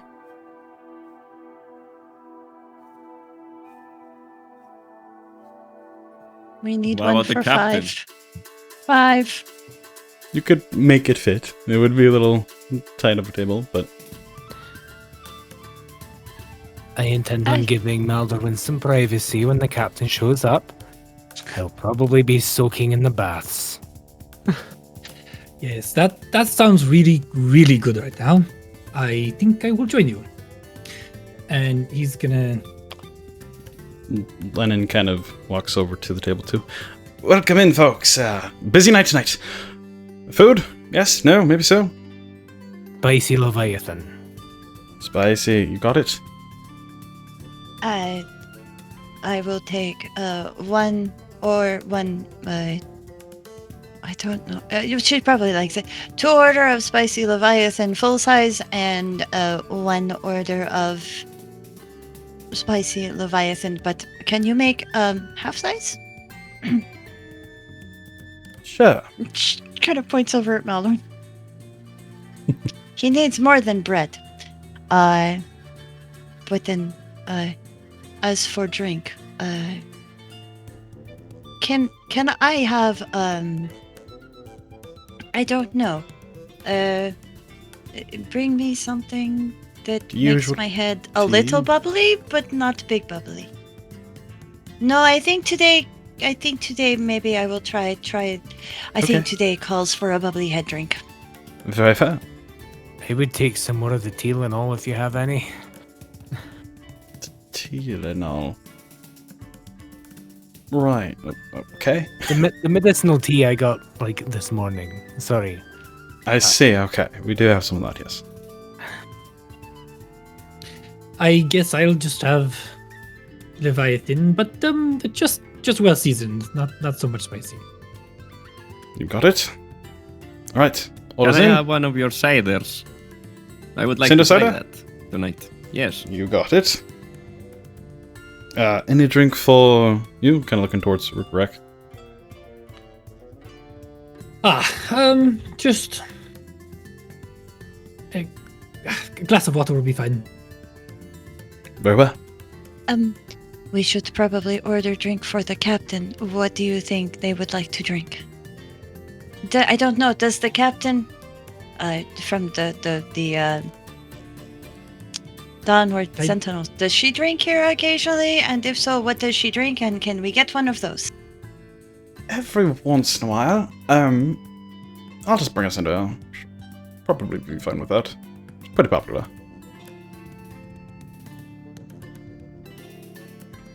Right. As they leave, order in tow, as the rowdy tavern continues to get louder and louder. You kind of almost have to talk over everyone to heed each other's words. Rhukkarrak, were you going to do something? No. He's just enjoying his meal, and as soon as he's done, he's headed to the bath. Okay. About 10 minutes later, the captain kind of comes in, and you notice her from the door there, and she kind of just shakes her head, and puts a hand on her forehead, just hearing all the craziness of the tavern. but then spots you guys and makes her way over.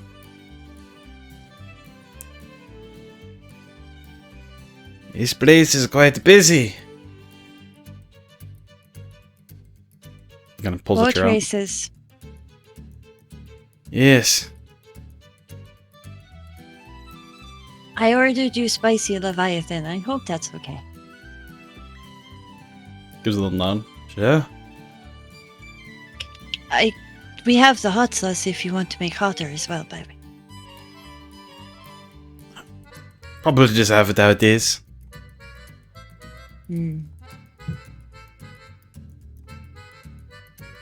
About 10 minutes later, Lennon brings out the food and drinks. Well, the drinks are brought out much earlier than that, but the food takes a little bit longer. As you all start to consume the food.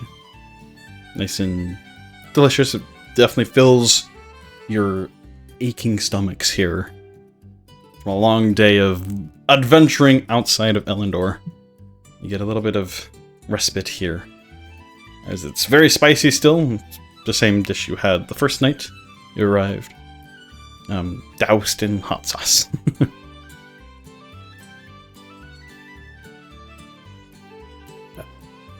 Once Euan is done eating his food, he'll kind of look around, give a quick wink to Maldorwen, and stand up. Well, I think a bath's in order for this tired, broken body of mine. I'll see you all in the morning. And Yes, he'll I'll start- join you. Very well. He'll start making his way over to the baths.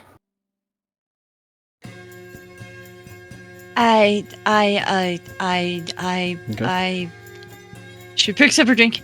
I'm going to go to bar. Bye. Then she walks off and goes to the bar.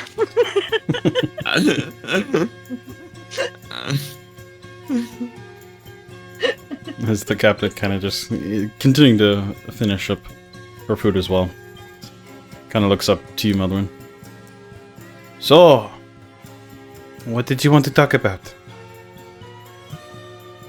A quick question. Did Maldorwen see her, like, kind of grabbing her forehead when she walked in? Go ahead and just roll a perception check for me. Oh, crap. Okay. Because you're a little shorter and there's a lot of rowdiness, so it is going to be a little bit of a challenge. I'm also exhausted, so it's a disadvantage. Oh, pretty good. Alright, Still okay. 18. You did notice it, yeah. Alright. I'll say. You don't like the ambient here? Very noisy? Too noisy for you, perhaps? It is not my style, no. I see. It is also not my style at all, I would say. But also an appreciated change of scenery, I would have to admit.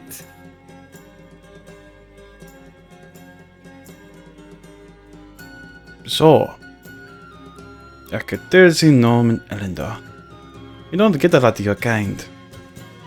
I don't know if I That's what I've ever been told. asked why you are here. Sorry if it is rude. I'm curious. No, it is not. Well, I wouldn't say that I am here out of my own will, if that makes sense. I am just here because the conflict has put me here. I am just following wherever it leads. I see. You s- It does seem like the conflict did. is here. It does seem like it, and I'm glad that I'm here to help.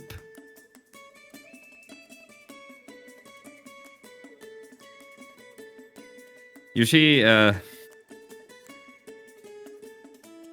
you did look very familiar to me when we met for the first time. I, for a moment, thought perhaps you were even her, but it doesn't seem like it.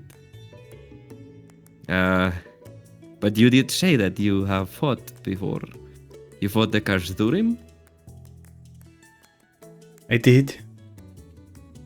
It was just one of the brief conflicts up north, earlier into the war.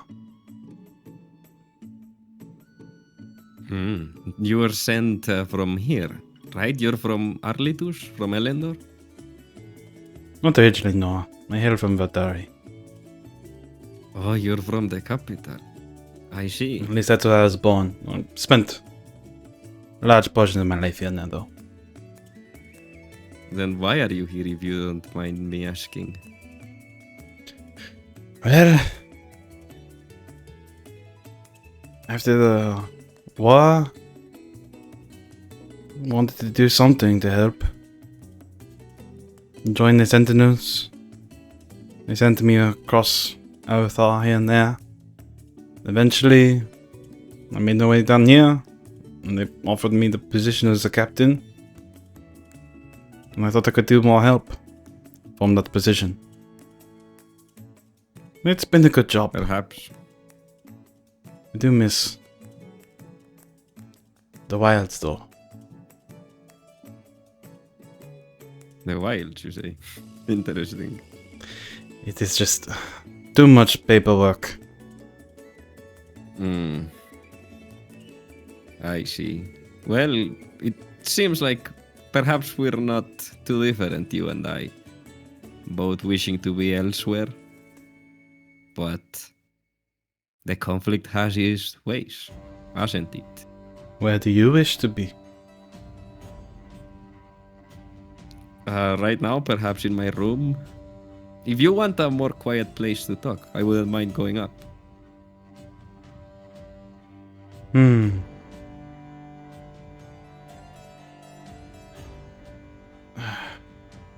looks a little hesitant. There are things I need to do. Keeping it It's brief? not gonna be too long. Yes, of course. I'm very tired, to be honest. So nothing like that, I guess. Very well. I would not mind getting out of this noise. I don't have to shout. Alright.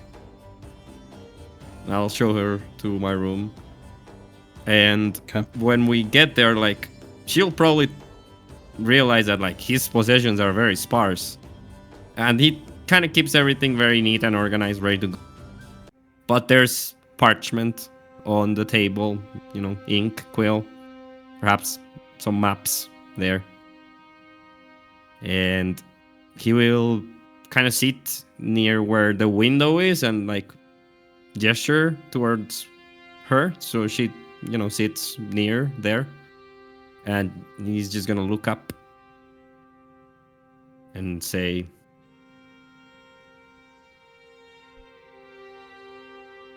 I don't remember the last time that I took off this helmet.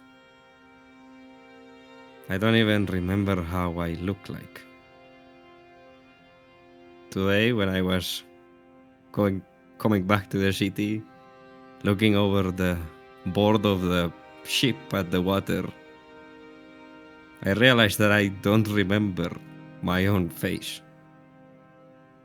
This is all I know. Coming and going where the conflict calls me. I don't know what I look like right now. I guess my face looks a bit tired like yours. But... well, Why do you wear it? I know it is a symbol of your people, but is it more than just a helmet? for some of us, our responsibilities are very heavy. So this reminds us of the weight of those responsibilities, as our crossbow does. And I honestly wish that I wasn't here knocking on the door of the city, so to speak, being dragged by the forces that will eventually come to what I think will be war again. But in a way, I think that's the only salvation for my people. Lest some of the gnomes that have been born don't even remember what we are. There's some of those responsibilities look like something of the past. And we are no more Kertashi.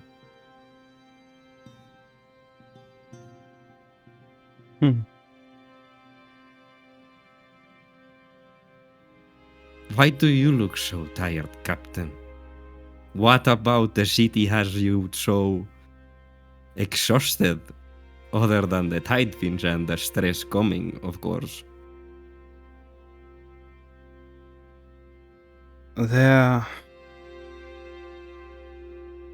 There's a lot. I mean, the tide winds and the Khazdurim, they do not help with any of it. That is for sure. You see, she kind of hesitates again. There are I things understand that. that I cannot speak of. I understand.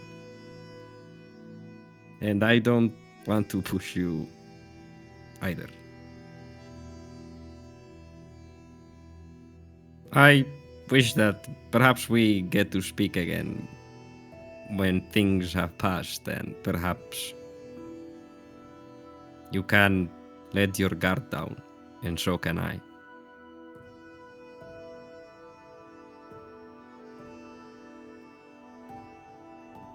That would be nice. I do very much appreciate what you all have been doing. Feels like you were sent from Anima yourself. Perfect timing.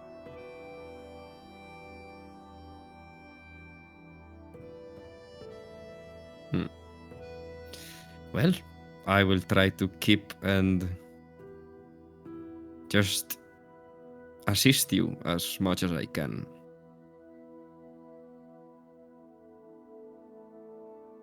I do appreciate that. Were you able to contact or send word? I know you were mentioning that you wanted to do so. Oh, I did leave a letter with Lennon there. I should perhaps tomorrow ask if he was able to get it to Terion. But yes, I did write back to Kertos. I did hear that you are talking to Baltari, trying to settle the matter of the Khazdurim. Not me personally, but the council is. They are probably receiving word here of exactly what the Dominion's response would be to more Khazdurim showing up on our doorstep. The thing that is interesting is if they are not really a threat, I still do not believe that though.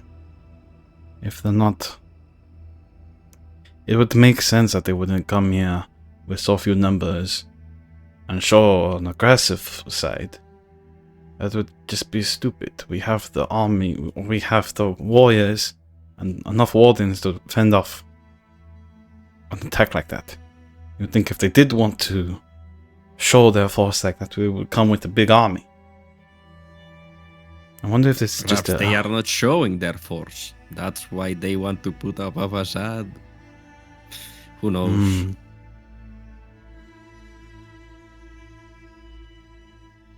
My people should have a vote and a say on what is going to happen, I guess.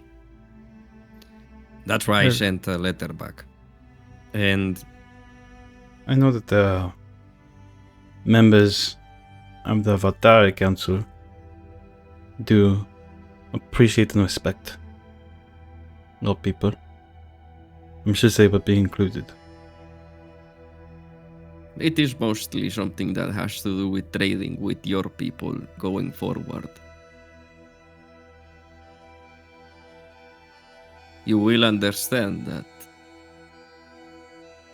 having the Khazdurim feel so comfortable to come here itself is a very dire warning for us. We wouldn't like to trade something away that would end up in their hands. That makes sense. Everything that we possess is it holds significance for us. It's not just something that we would trade away happily. At least most of us wouldn't.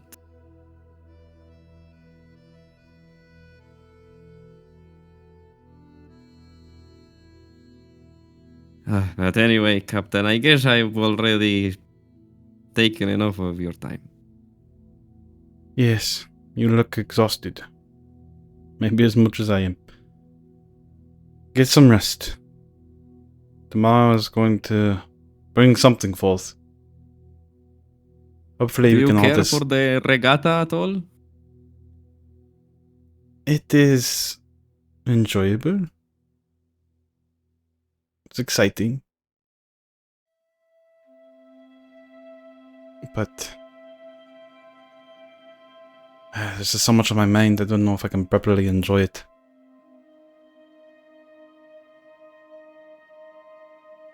Well, I hope to see you tomorrow. Get some sleep. And she goes and exits, leaving you alone in your room, staring up at the sky. Terradin just slowly rising.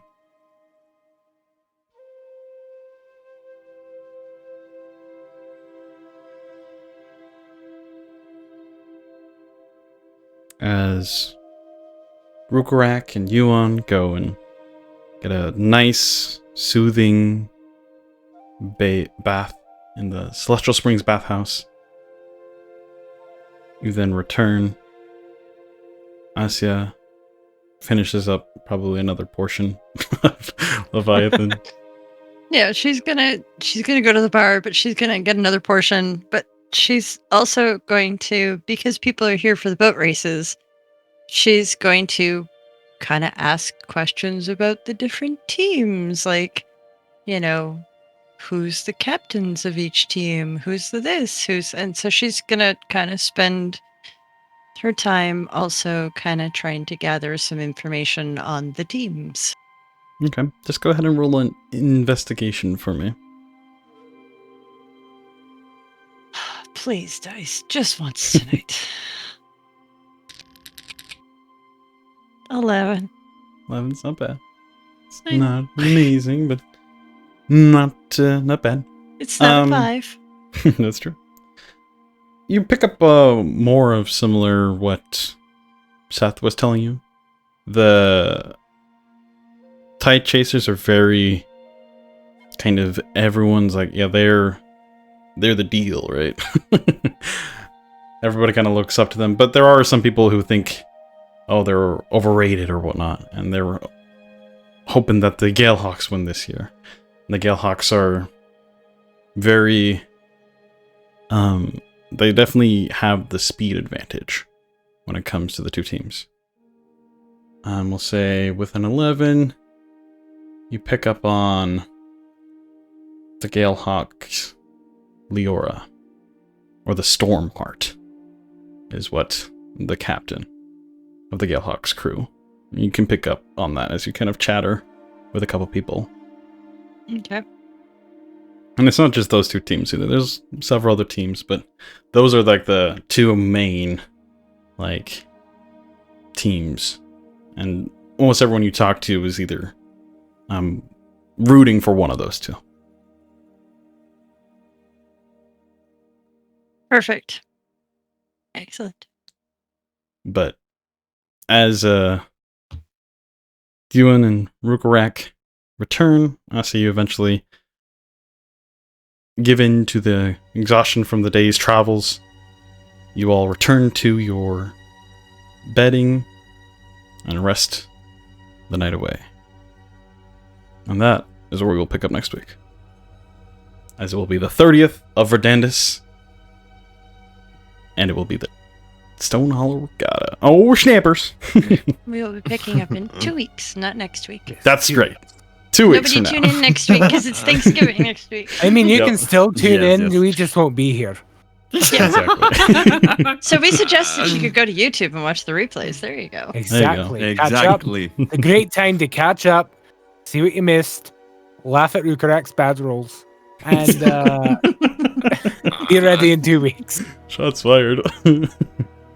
Love you, Rhukkarrak. Yeah. I see how it is. All right, folks. Thank you so much for watching tonight and being here. The video for this will go up on Saturday. Yeah. Until 2 weeks from now. Happy holidays, and we'll see you then. Bye. Bye. Bye-bye.